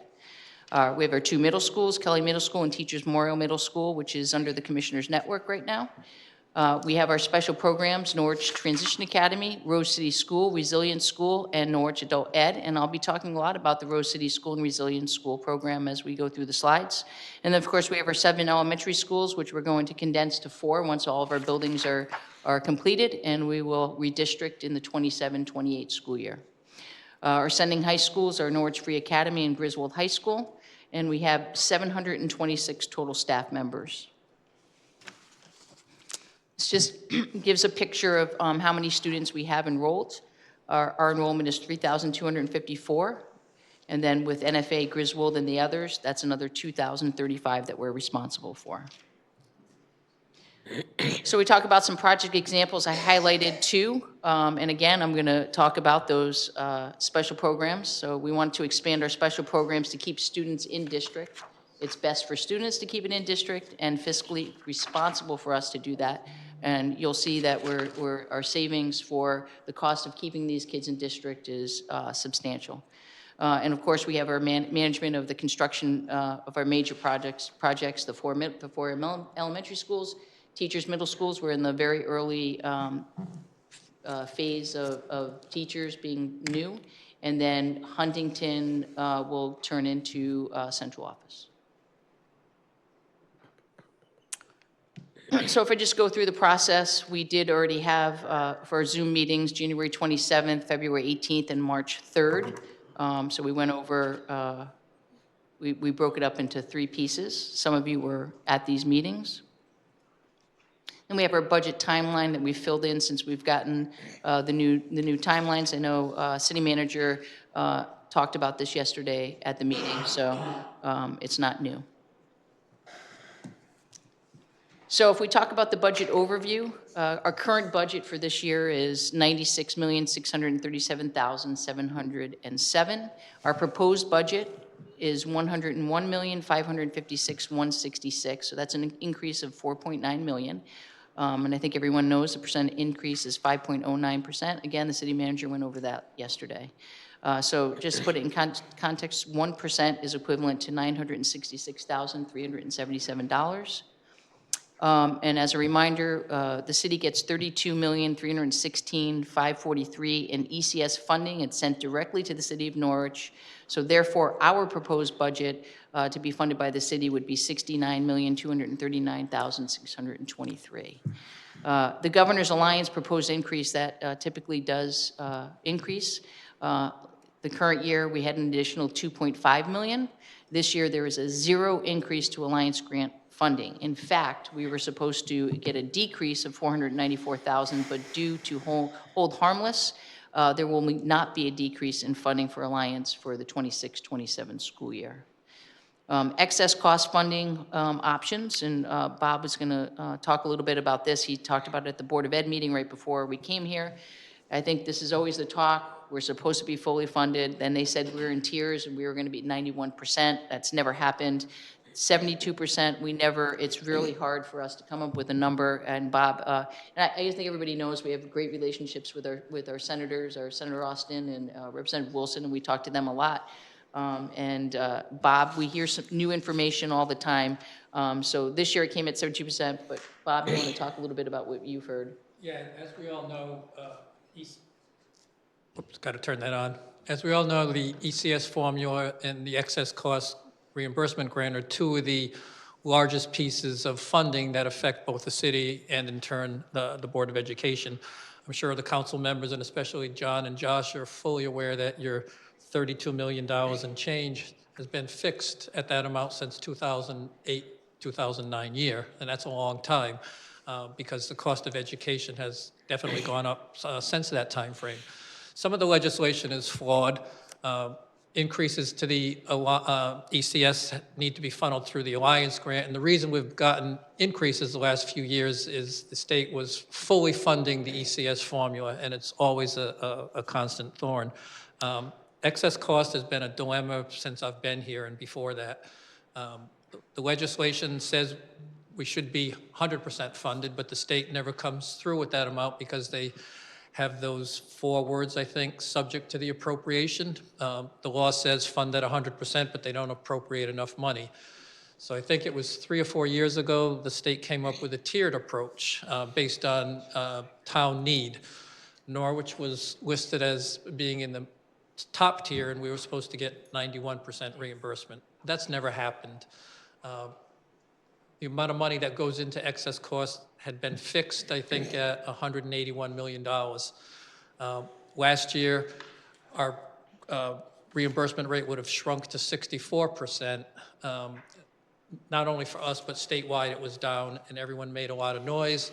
So the state appropriated an extra $40 million to bring that amount up to, I think, $218 million, where it is. Well, we all know what happens if they don't put more money in the pot. Special education costs continue to go up. So last year when they added that $40 million, our percent reimbursement was up to 78%. This year, because costs statewide have gone up, it's dropped to 72%. So what we had when we did the budget, and this budget has a reimbursement rate of 70% built in, we thought we were being conservative. Well, after all the districts submitted their December 1st filing, and we received our first reimbursement amount the end of February, which was, they give us 75% of the grant up front there. Notice came out that based on where expenses have gone, we can expect to get about 68% next year, unless costs go up again, and then it will go down. So the dilemma that we have is special education costs keep rising at an unsustainable rate, double digits, and one of the main funding sources from the state continues to decrease. So that's not sustainable. What I did this year, I looked at the top 10 highest cost outplacements we have. Compared those placements this year to the prior year, and this year's cost went up 11%. And 8 of the students were the exact same students. So it just tells you that the program costs for those students are going up. It wasn't that we received more new students with higher needs. And to put it in perspective, that amount, I think, is about, it's exactly $2,567,000 for 10 students. High cost needs. And if it continues at that rate, we're going to be sitting here year after year with the same problems. What the state really needs to do is continue to fund the increases or try to control some of the outplacement costs. So, thank you, Bob.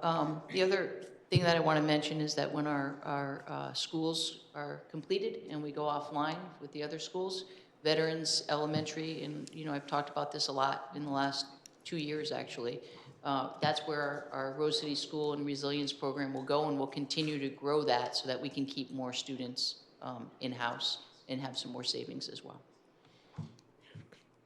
So just a pie chart to look at where we are. Student tuitions, 39 million, and then the total salaries is right behind that at 29 million. A lot of people ask what our special education budgeted outplacements are.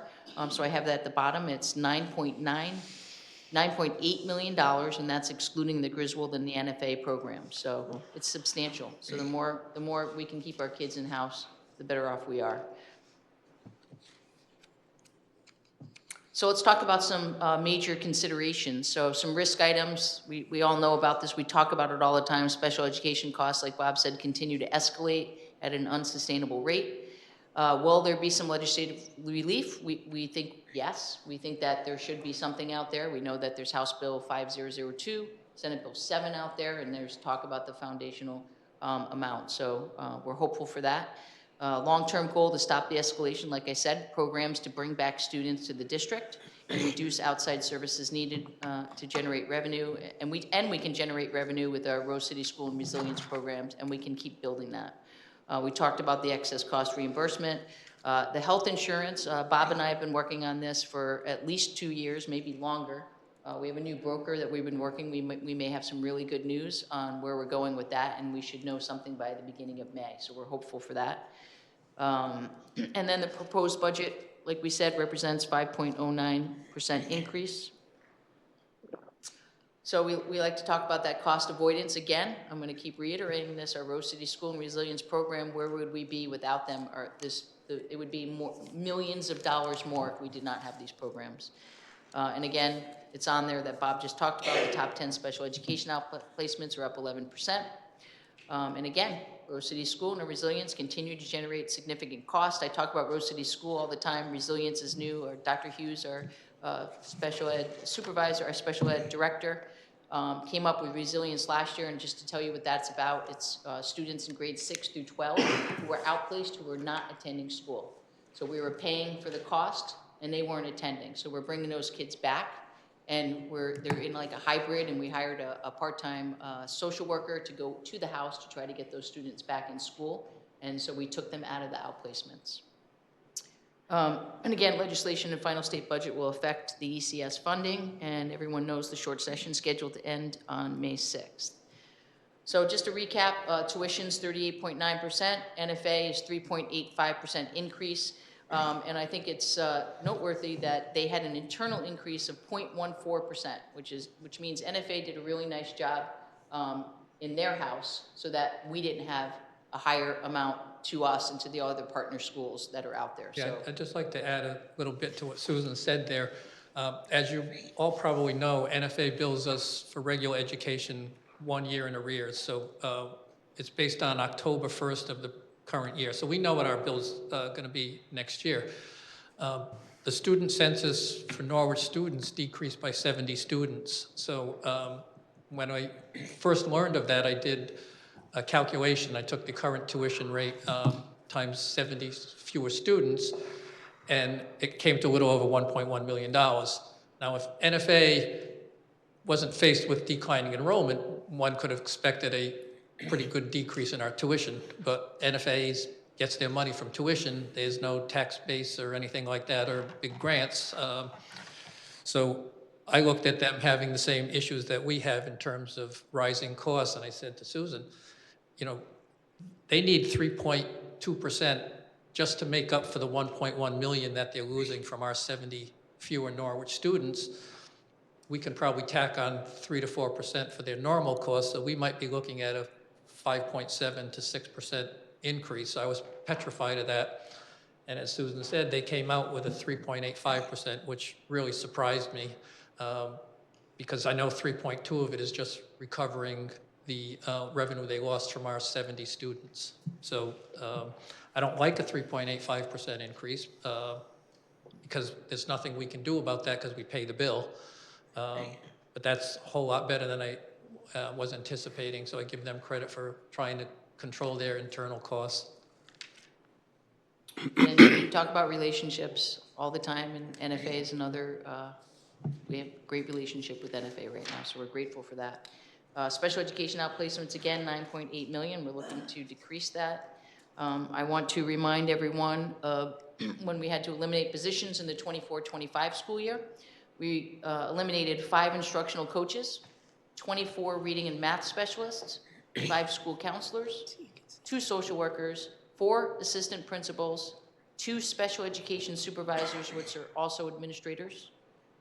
So that's a decrease in 6 administrators, 3 PE teachers, 1 art teacher, 1 librarian, 3 music teachers. Central office, we eliminated positions. We did not replace an administrative assistant in HR. We did not replace the volunteer position. We eliminated student services office manager. We eliminated 1 of our 2 residency officers. We eliminated the payroll manager. We replaced the director of communications with a communications coordinator and combined responsibilities with the volunteer position. We hired a part-time Medicaid admin assistant to replace a full-time admin assistant. And we moved 3 of our administrative directors to coordinator positions, 12-month to 210 days, which was a significant savings. Last year, 25-26, when we received 1%, we had to have additional staff cuts, so we eliminated 3 dean positions at Teachers Memorial Middle School. We had to eliminate 3 of our MLL coaches. There was only 3. We eliminated all of the coaches. 2 elementary school counselors, 1 social worker, and 1 BCBA, which is a board-certified behavior analyst. I'll let, Bob already started talking about the tuition increases, so I'll let Bob talk about this. Yeah. NFA is just as important to us as we are to them. We're over 70% of their enrollment, so, and they're probably the single largest tuition item, or expense actually item in our entire budget. I think we've already indicated what the impact was of 70 fewer students. I fear long-term that NFA, if they continue to shrink enrollment, then they're going to be in some problems that are going to face all the towns, district, state, 9 towns that contribute to their student population base. So again, here's the, these are the tuition increases that we talked about already.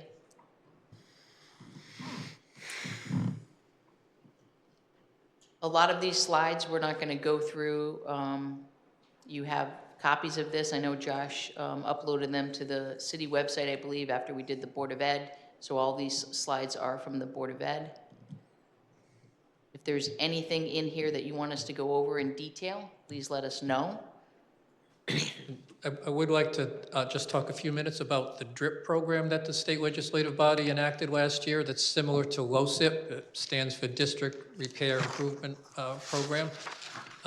Based again on some of the parameters in the ECS formula, The state bonded $60 million for 2 years, $30 million each year. And based on that formula, Norwich, we're going to receive, I believe, $242,000. Yeah. That can be used for school capital projects, small projects. The state recognized that they don't have a mechanism for dealing with small capital projects that have to go through bonding for roof projects and things like that, and the money rolls over year to year. The state was a little slow in rolling it out. The OPM had till March 1st to release the allocation amounts. That's when we found out how much we'll get.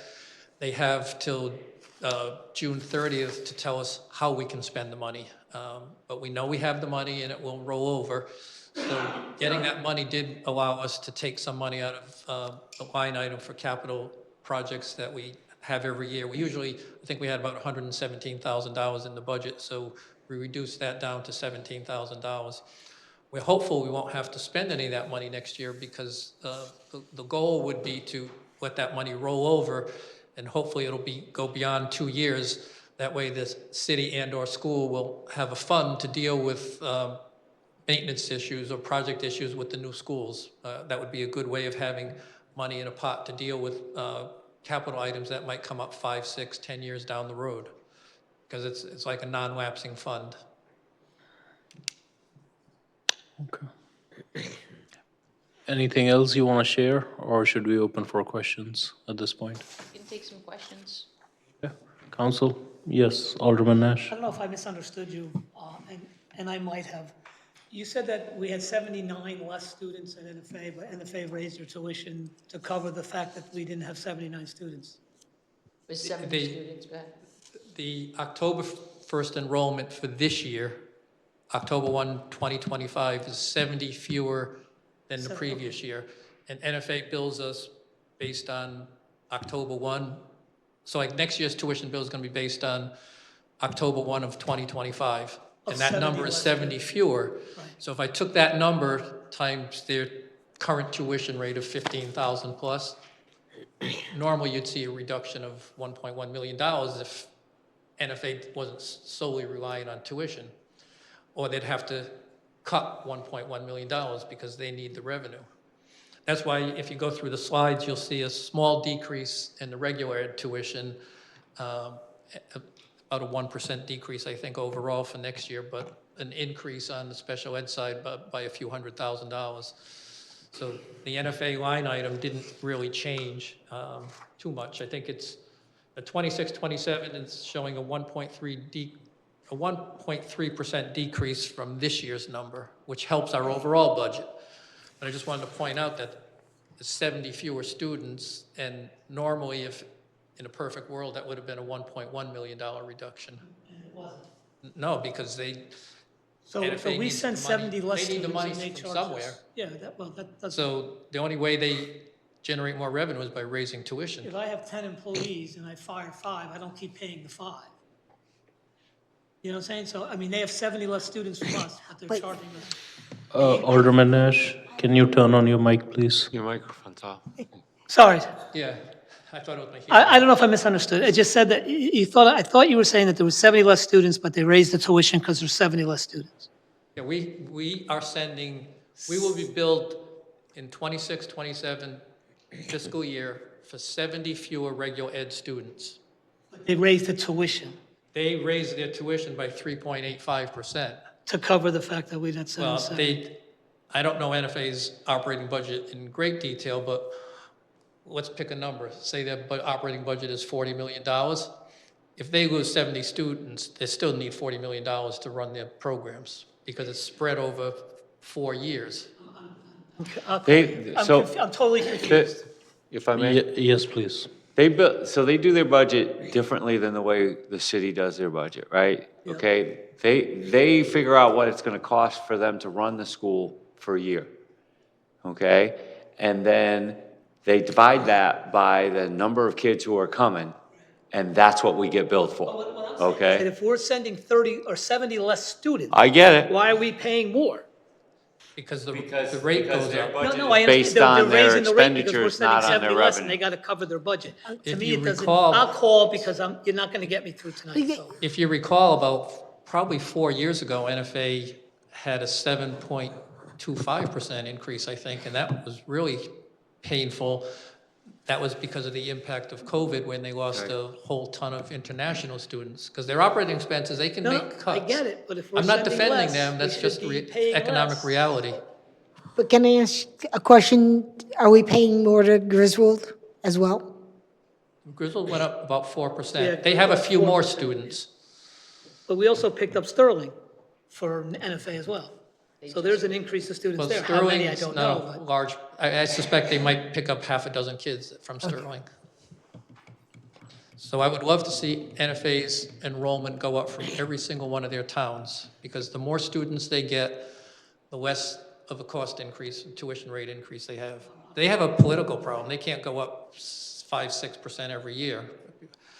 But for us, there isn't a single high school in the region that can absorb, 1,500 kids.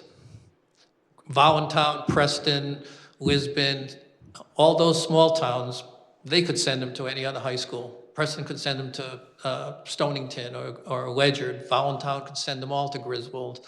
Lisbon could send them all somewhere, and they could absorb them. There's not a district school, high school within our area that could take 1,500 kids. We're a whole high school. So we while- need them and they need us. We are talking about NFA. Maybe if that's a good time, if you can also explain how the school choice impact overall scenario. Because I had good meeting with Mr. Nate from NFA, and he was explaining a little bit more. If the school choice program could be readjusted, it can bring some savings. But what Norwich Public Schools used to have, where the city was 5 designated high schools when I first came here, and 2 or 3 years ago, the board, recognizing the cost factor, reduced that down to 2 high schools that are designated, Griswold and NFA.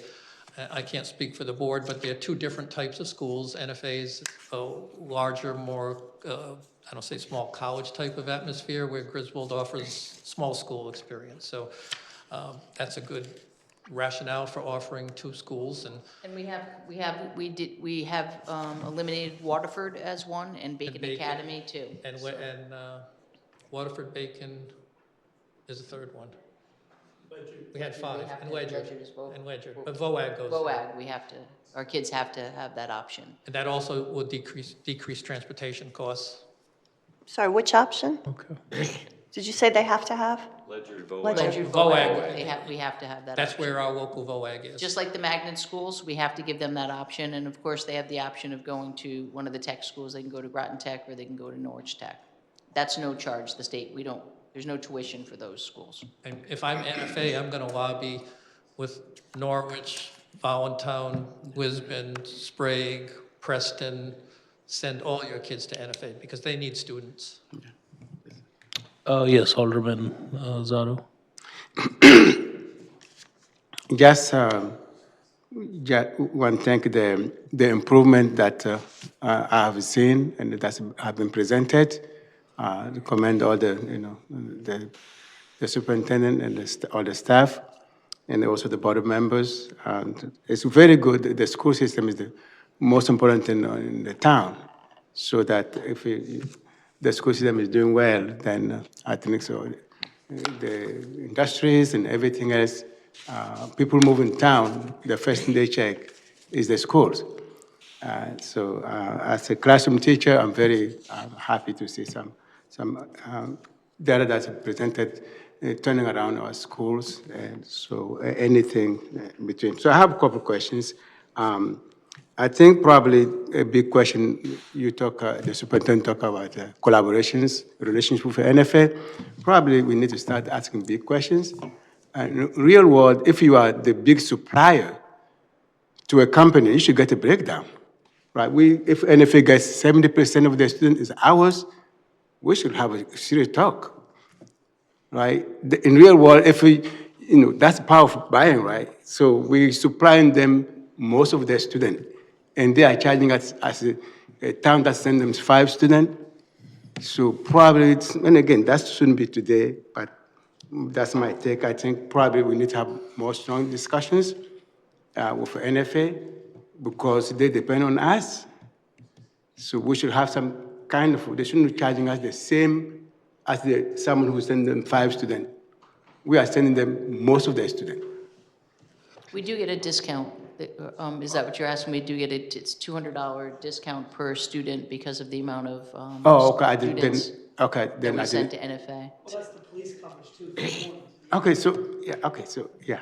Okay, go ahead, yeah. Sorry about that. Yeah, no, you're fine, because I think NFA is the fabric of this town, so I'm not saying anything that we need to get, but at the same time, as a town, we also want to be able to survive financially, and then, but again, like I said, it's not discussed for tonight, but we should be probably having that discussion probably with the Board of Health, people talking to NFA seriously that somehow we need to be practical. We're supplying them, the material they need, right? So we should have some discounts somehow. There's one line item I'm very interested in seeing, NTA, new teacher stipend? That's what it's for? Which one is that, sir? Is it NTA stipend? Norwich line? Transition Academy? Yeah, I can answer that, sir. Is that new teacher stipend? We have a program for our 18 to 20-year-old students, so that's located over on K Street. That's the Norwich Transition Academy. Oh, okay. The stipend amount is for the, I'll call it the earnings that the students get for going out and doing their life skills work. Not a stipend per se, that's what it's, maybe it could be labeled better. It's their money they earn their life skills work.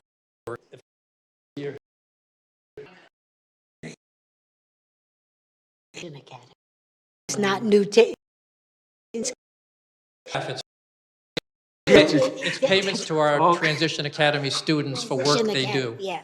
Oh, okay. Okay.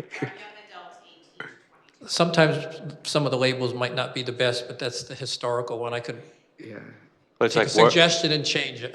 work-based learning. Okay, I see. Yeah, okay. I could not identify. I thought it was a new teachers. We'll come up with a better name for that for the Okay, future. don't worry. So I'm learning.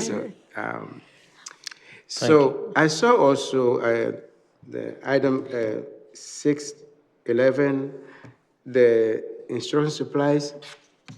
I know that things are now expensive. Will that be enough for the whole district? The money I see there. Where are you, sir? I think 611 instructional supplies. Object 5, Instructions? 56611, Oh, okay. object code, Oh, okay. instruction supplies. Yeah, I'm just curious because we want to make sure that our teachers have what they need in the classroom, right? So,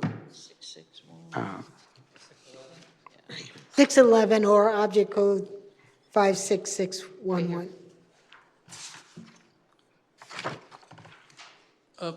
In my experience, that number is not enough.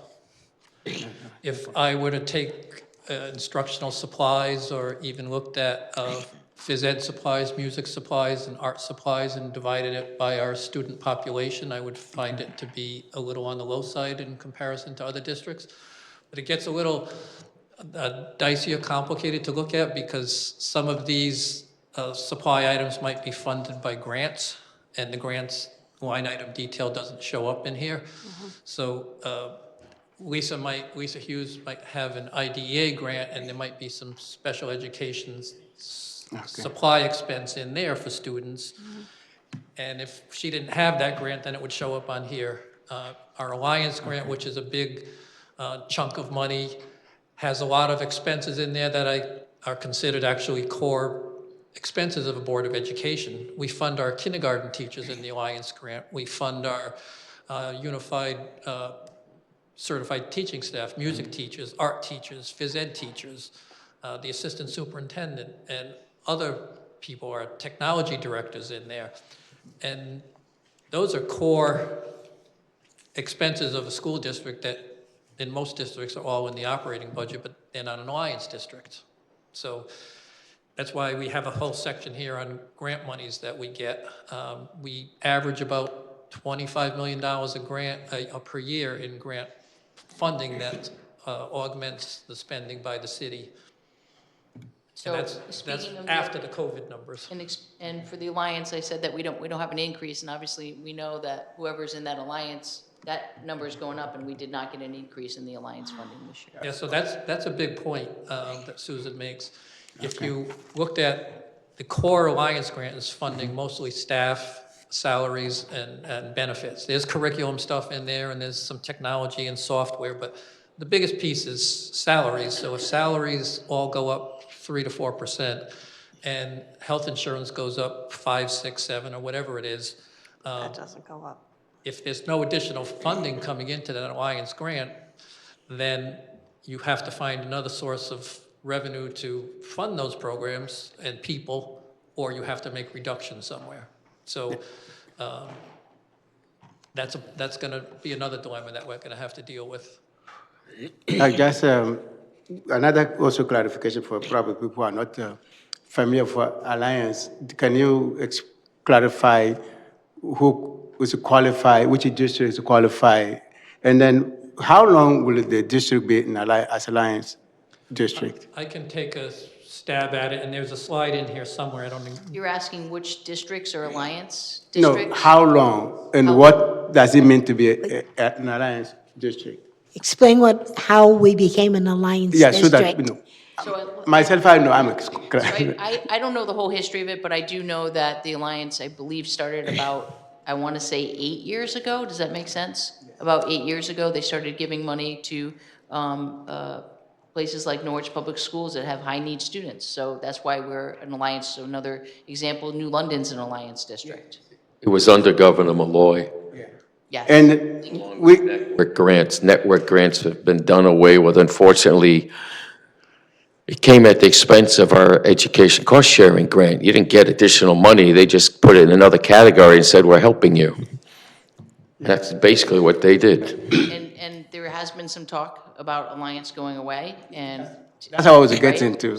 So, and my answer to that is, where do you want to put our kindergarten teachers and our UA teachers? Yeah, yeah. And that's my answer to that. So there's, like Bob said, in all other districts, that's a Board of Ed line. It's not in any kind of grant. And as Mr. Nystrom pointed out, there's flaws in the ECS funding schedule, which Alliance is tied to. So and I don't know if it's in this packet, but after each of our 3 budget subcommittee meetings, we did send out all the material. And there is one slide in there that details the ECS grant and the Alliance grant going from 2008 and 9 all the way up through 25, 26. And it has a breakdown of what the city received on ECS and what the school district received from the Alliance grant. And if you go back 7 or 8 years, it was a small amount. It was maybe it's not a tiny amount, about $5 million, which is small compared to this.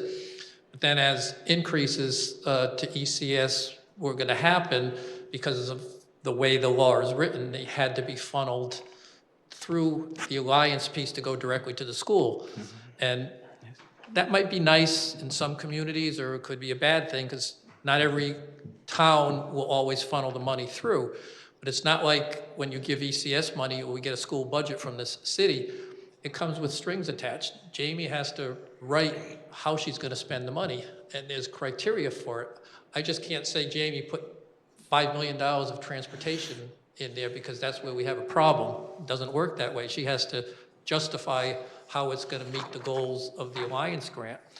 And another problem that is a real big one for us, the grant's written in the summertime. This year it was approved on, I think, January 17th, or the week after. That's 7 months into the year. So we didn't even know if exactly what Jamie had written was really going to be allowed, but yet we've been spending the money since July. Now we're going to have to make a revision because circumstances change, so we can move some other expenses from the Board of Ed into the Alliance grant. So it's a kind of a flawed process. It would be nice to have the grant approved by July 1 when we start spending the money. Okay. Any other question, council members? Yes, President Pro Tem. George.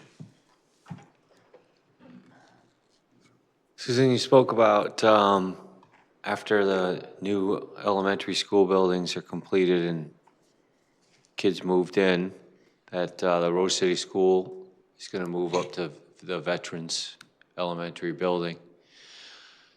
That's not part of the school building project, so I'm wondering, is that building going to need money for ADA compliance or updating? I mean, you know, It's a great question, and we have thought about that, and we did pick veterans because it was in the best shape, but we intend to use DRIP money to do some work over at veterans. okay. Anything else? Yeah, that's it? No, That's it? thank you. Yes, Alderwoman Zakari. You mentioned that Stanton is going to have pre-K. Is that additional or relocated? It's relocated. So so right now Moriarty houses 4 of our 12-month program there. I think everyone knows here Moriarty has no walls, so that's been obviously a challenge. So those 4 classrooms are going to be moved to Huntington in the summer because of the construction, and then we're just going to keep those programs there. And obviously it makes sense to use 5 new classrooms for pre-K. Yes, Alderman Zali. Oh, Let her finish. I don't think she finished. I'm sorry, because I'm somewhat new to this, but you talked about resilience, outplaced but not attending grades 6 through 12. Can you say a little more about that? Sure. So when students are outplaced and it might not even be us outplacing it. Sometimes we get kids that are already come to us and they're already outplaced. Okay.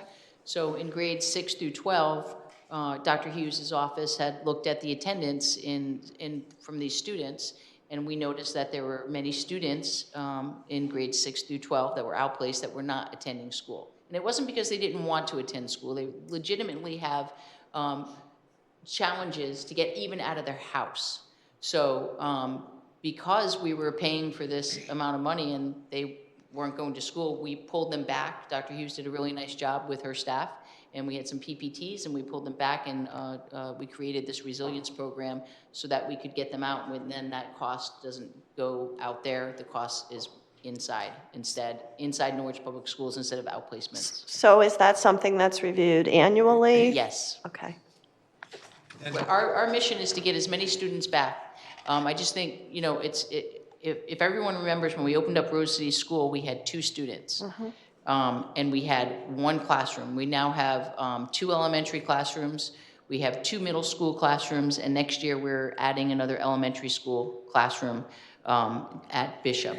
So we can bring more students back. And it's not easy because some of the parents that are there that have their kids in outplacements, if they're doing well, it's not easy just to have a PPT and say, we want to pull them back in, right? So that's a PPT decision. So sometimes it takes some time to get students, and the more we promote these programs, and I can tell you that parents love our program.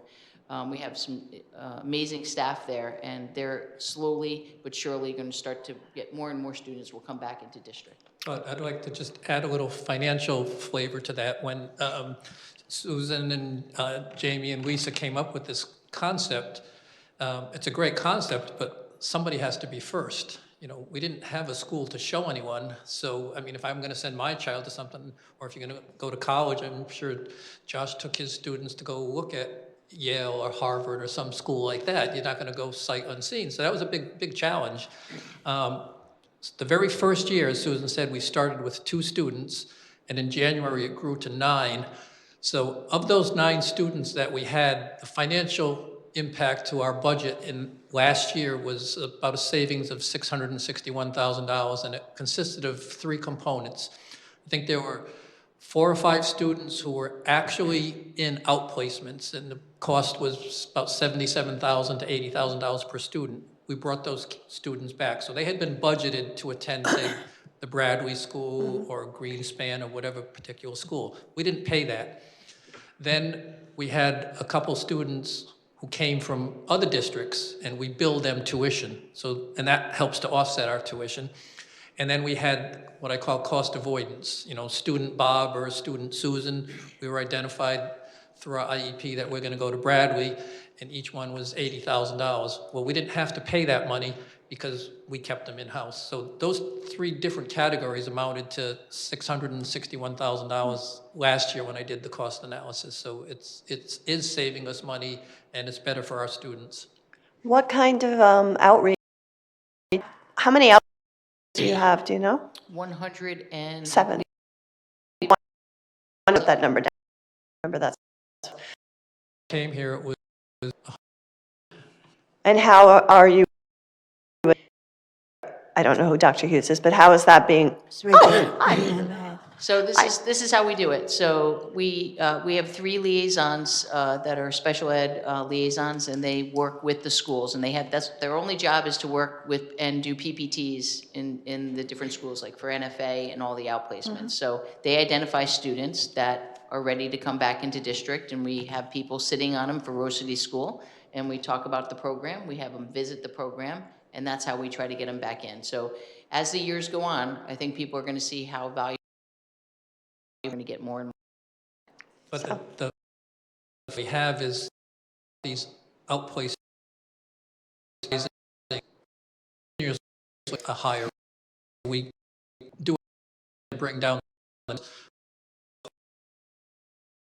it doesn't drop as much because they keep going up individually at such a high rate. And think about that 11% for 10 students.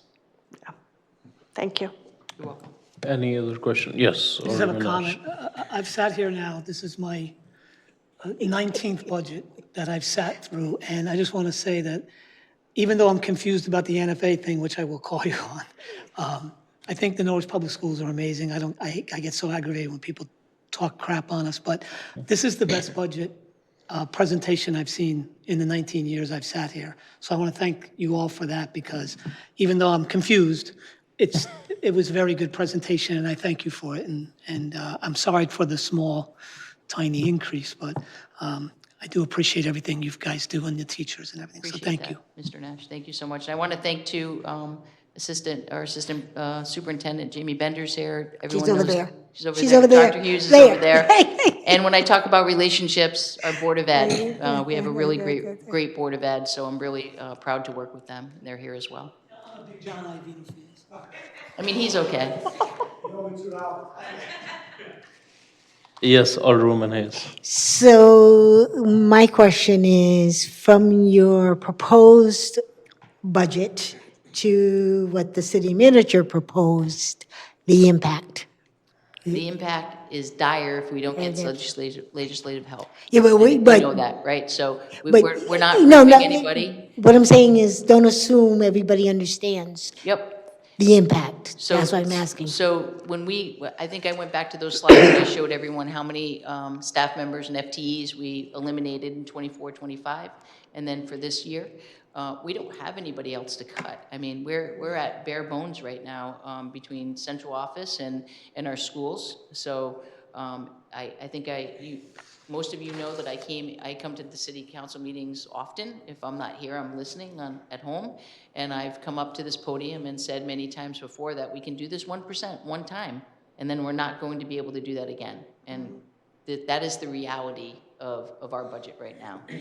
And I just want to remind everyone, if you go back to the 24, 25, how many FTEs we eliminated, how many administrators, 7 administrators we eliminated.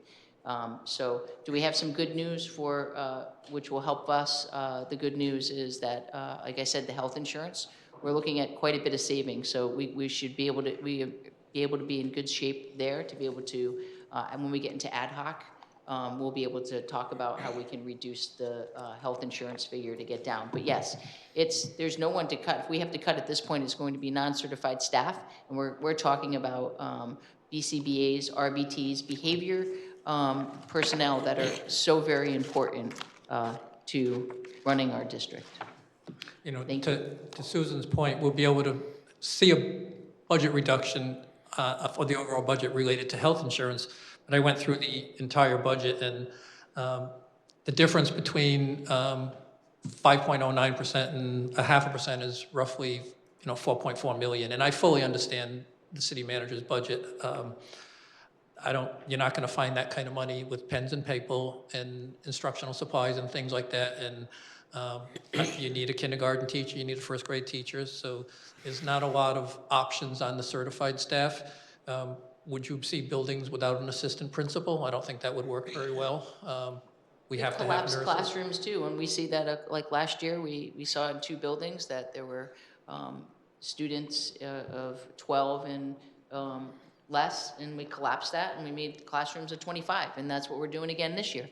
In our budget, we are eliminating and collapsing some classrooms. Now, what will it look like in 27, 28? We're gonna take a good look at that this summer and start talking about, once we know which plan, redistricting plan we have, we'll start working our way backwards and see what what that will look like for the 27, 28 school year. Can I follow it up? Because the one area that is not in this year's, at the top, talk about the busing contract that you have? Yep, so right now, our busing contract goes for another 2 years. We have 2 more years. I think everyone knows that we did cut some costs in transportation by eliminating some bus stops, and so that was helpful for us.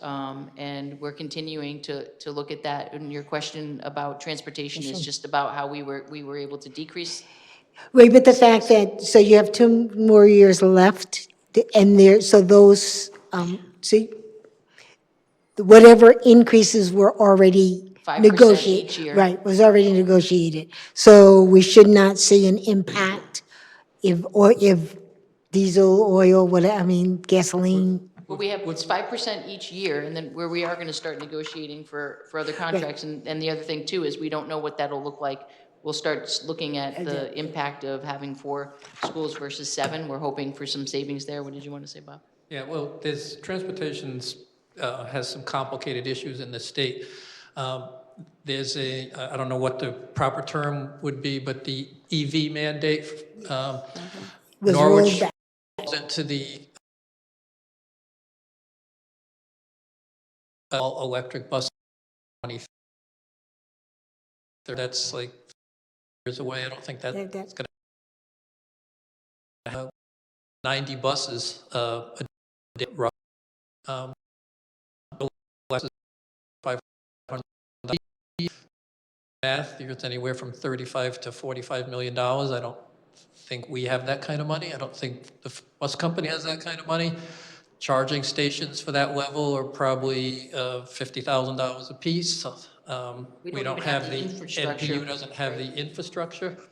So there's bills pending in the legislative body to push that out to 2040. All that does is postpone the pain. That's not a realistic thing. The other thing on transportation, we've been district-wide, have made major efforts to try and control those costs. I look at bus costs on a per-day basis, and it's a big number. I don't have the exact number in front of me, but last year we were spending over almost $52,000 a day. That's per school day. That's how I measure to see how we're doing. This year, we're down to about $49,000 per day. So we've reduced that by quite a bit. I mean, think about $2,000 a day times 180 school days, that adds up quick. So we're doing everything we can by reducing bus stops. There's a cost to doing that, and that usually is Susan gets a lot of phone calls. Maria Perla, director, gets a lot of phone calls. We have angry parents come to meetings. We don't transport to the magnet schools. So we're doing what we can to control the transportation cost. Thank you. City Manager. And then you have- I do have one comment. Somebody in the previous meeting asked a question about the impact of fuel costs because of what's going on in the world. We have 2 types of buses. The large Type 1 buses run on diesel fuel, and the Type 2 or the short buses run on regular gas, which we get from the city garage. We use a little over 100,000 gallons of diesel fuel per year, and I entered into a contract that goes through through September, August 31st of 2028, I believe, or 2027. So we are protected from a diesel fuel at a very attractive price, so we will see no price increase for our diesel fuel for the next 18 months. City Manager. Yesterday, I offered about $600,000 that you can reduce the OPEB account, and I know there's ways that you can utilize it, but at least you know you have 600,000 more to work with now that closed the gap a That's little helpful. more. So I'm glad that we did that and it helps the Board of Ed make some choices at least. That will be most helpful, and I'm sure as we go through the ad hoc process, those meetings, we always get new information, and we make adjustments and recommendations. And with this being a short session, at least we'll know by May 6th where we stand. Yeah, a month from now. And we do have the four, if I go back to the beginning. They are May, let's see, here they are. So we have May 14th, 21st, 26th, and 28th, should we need all four of them. So we already have that in the books. And that's going to be the ad hoc meetings. It's at Kelly Middle School from 6 to 8 p.m. So we always look forward to those meetings. Get a lot done then. Thank you. And one final thing that's not on there, the redistricting. I know it's not budget specific, but it may end up impacting the budget, the redistricting meeting that's going to be held on the May 6th. 6th is the redistricting meeting. That's also at Kelly Middle School. So yes, that'll be a means for community members to come out and look at the different maps that Mike Zuba, our demographer, will be putting out there, and it'll be an opportunity to give feedback. And then the Board of Ed in the fall will have to vote on one of those redistricting maps for the 27-28 school year. So we hope that you can join us on that day. Any other question, Council? Go ahead, Alderman. Not a question, just to thank you. The way you approach your job, and you as well, and everyone else, it's still a breath of fresh air. The details that you focus on, no stone is unturned. No child's need is not met or has met as much as possible, because I've witnessed that. And your reconstruction of the preschool programs, personally, I thank you for that as well. That was left in shambles by a predecessor.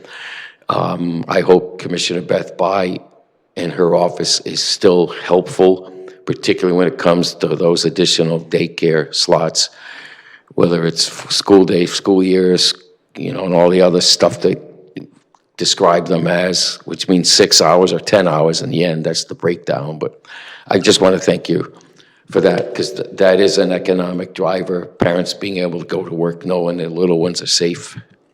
Very important.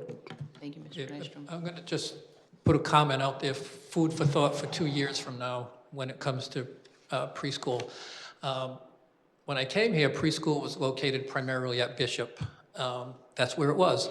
So if I'm a parent and I have a student at Huntington or Moriarty who might be in the 3rd grade or 2nd grade, I might not want to send my student to Norwich Public Schools pre-K because now I got to schlep them all the way over to Bishop on the east side.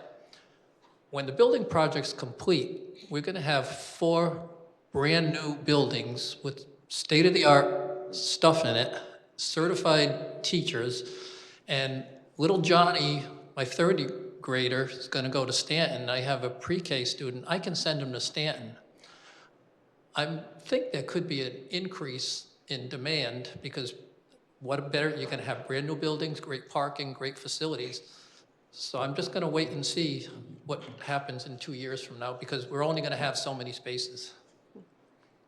We'll be happy to fill them up. Thank you. Any other question? If not, I'll share my update on ECS. Definitely, it worries me how our budget is right now on the school side of things. And my daughter actually attend Norwich Public School, but I have also served 1 term in Board of Ed, so I do have a little better idea, how the budget process is. We are definitely heavily dependent on state grants overall. And I know there has been not much movement on the ECS formula for past almost a decade. But this year, there's a lot of advocacy that is happening, not just by me. We are going as a group of mayors. We had meeting with the Senate President Pro Tem Martin Looney as a group. We also had meeting with the Senate Majority Leader Bob Duff on this. I have made a separate meeting with Speaker of the House as well. And we have talked not just to Governor that how important this is. I even said, when you walked to my office on the day of inauguration, you told me not to increase taxes. And I can only do that if we are getting a fair portion of ECS. So they understand the need municipalities are facing.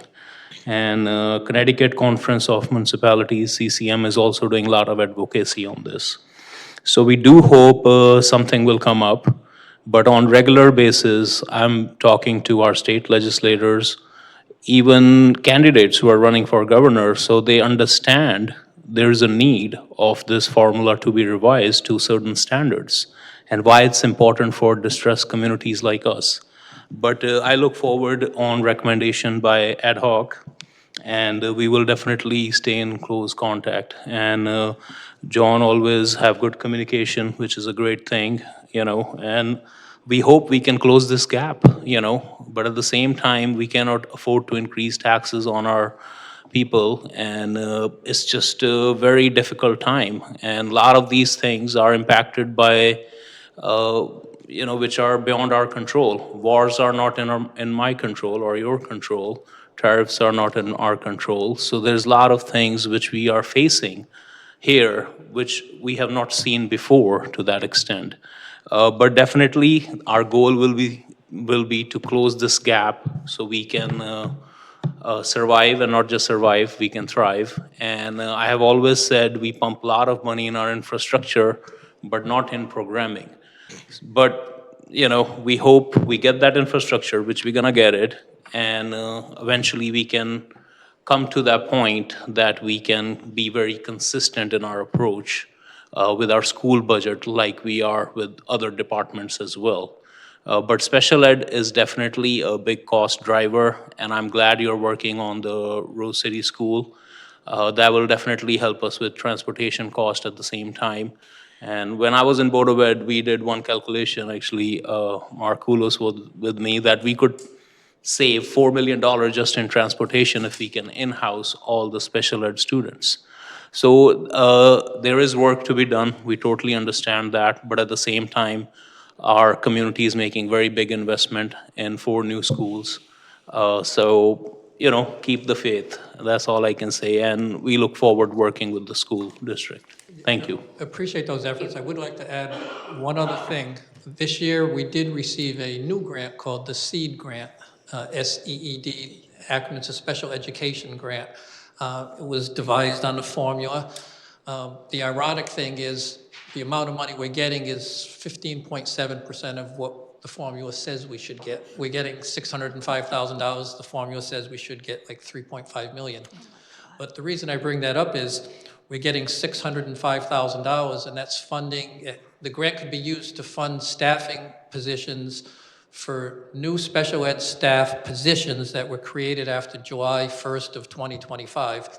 So we're using that money to fund position at the Rose City School. The funding is in place for 2 years. My fear is that what happens in 2 years if the legislative body doesn't continue to bond that pot of money? Will that be another $605,000 that local boards of it, that this Board of Education and City Council will have to fund? Because it's meaningful money that we're spending to support that special education program. You said they bonded it, and that's how they created the funds, so it's... I'll have to double check on that, but it was, I think, $30 million a year. 2 years, yeah. So the borrowing, which I has a think so. requirement that be I'll have to paid double back check with on that, interest for but- operating, great. I'll double check on that to be certain, but it's only for a 2-year period right now, and everybody's already making the push to make it permanent. Just like DRIP is for 2 years. We want that to be permanent, like LoCIP. Recommendation to school district is all these kind of legislative things, you have to bring it to our attention. Now we have presence in Hartford. We have our own lobbying people as well, which we never had it before. So we are making sure we are investing to make sure Hartford knows what our needs are. If they don't know, they don't know. and we have to be present there, and I'm committed to that. But we have to share this information so we can keep pushing on these things, and these are very important things, Mayor, I talk to Senator Austin and Representative Wilson all the time. I text them, talk to them, email them, and I'll continue to do that. So make sure city manager knows about that. So through our lobbying firm also, we can push this agenda. Sure will. Thank you, Mayor. Thank you. Any other questions, comments? Thank you, everyone, If for not, listening. thank We you very appreciate much. your Thank support. you all the board members for being here. Thank you, everyone. Thank you.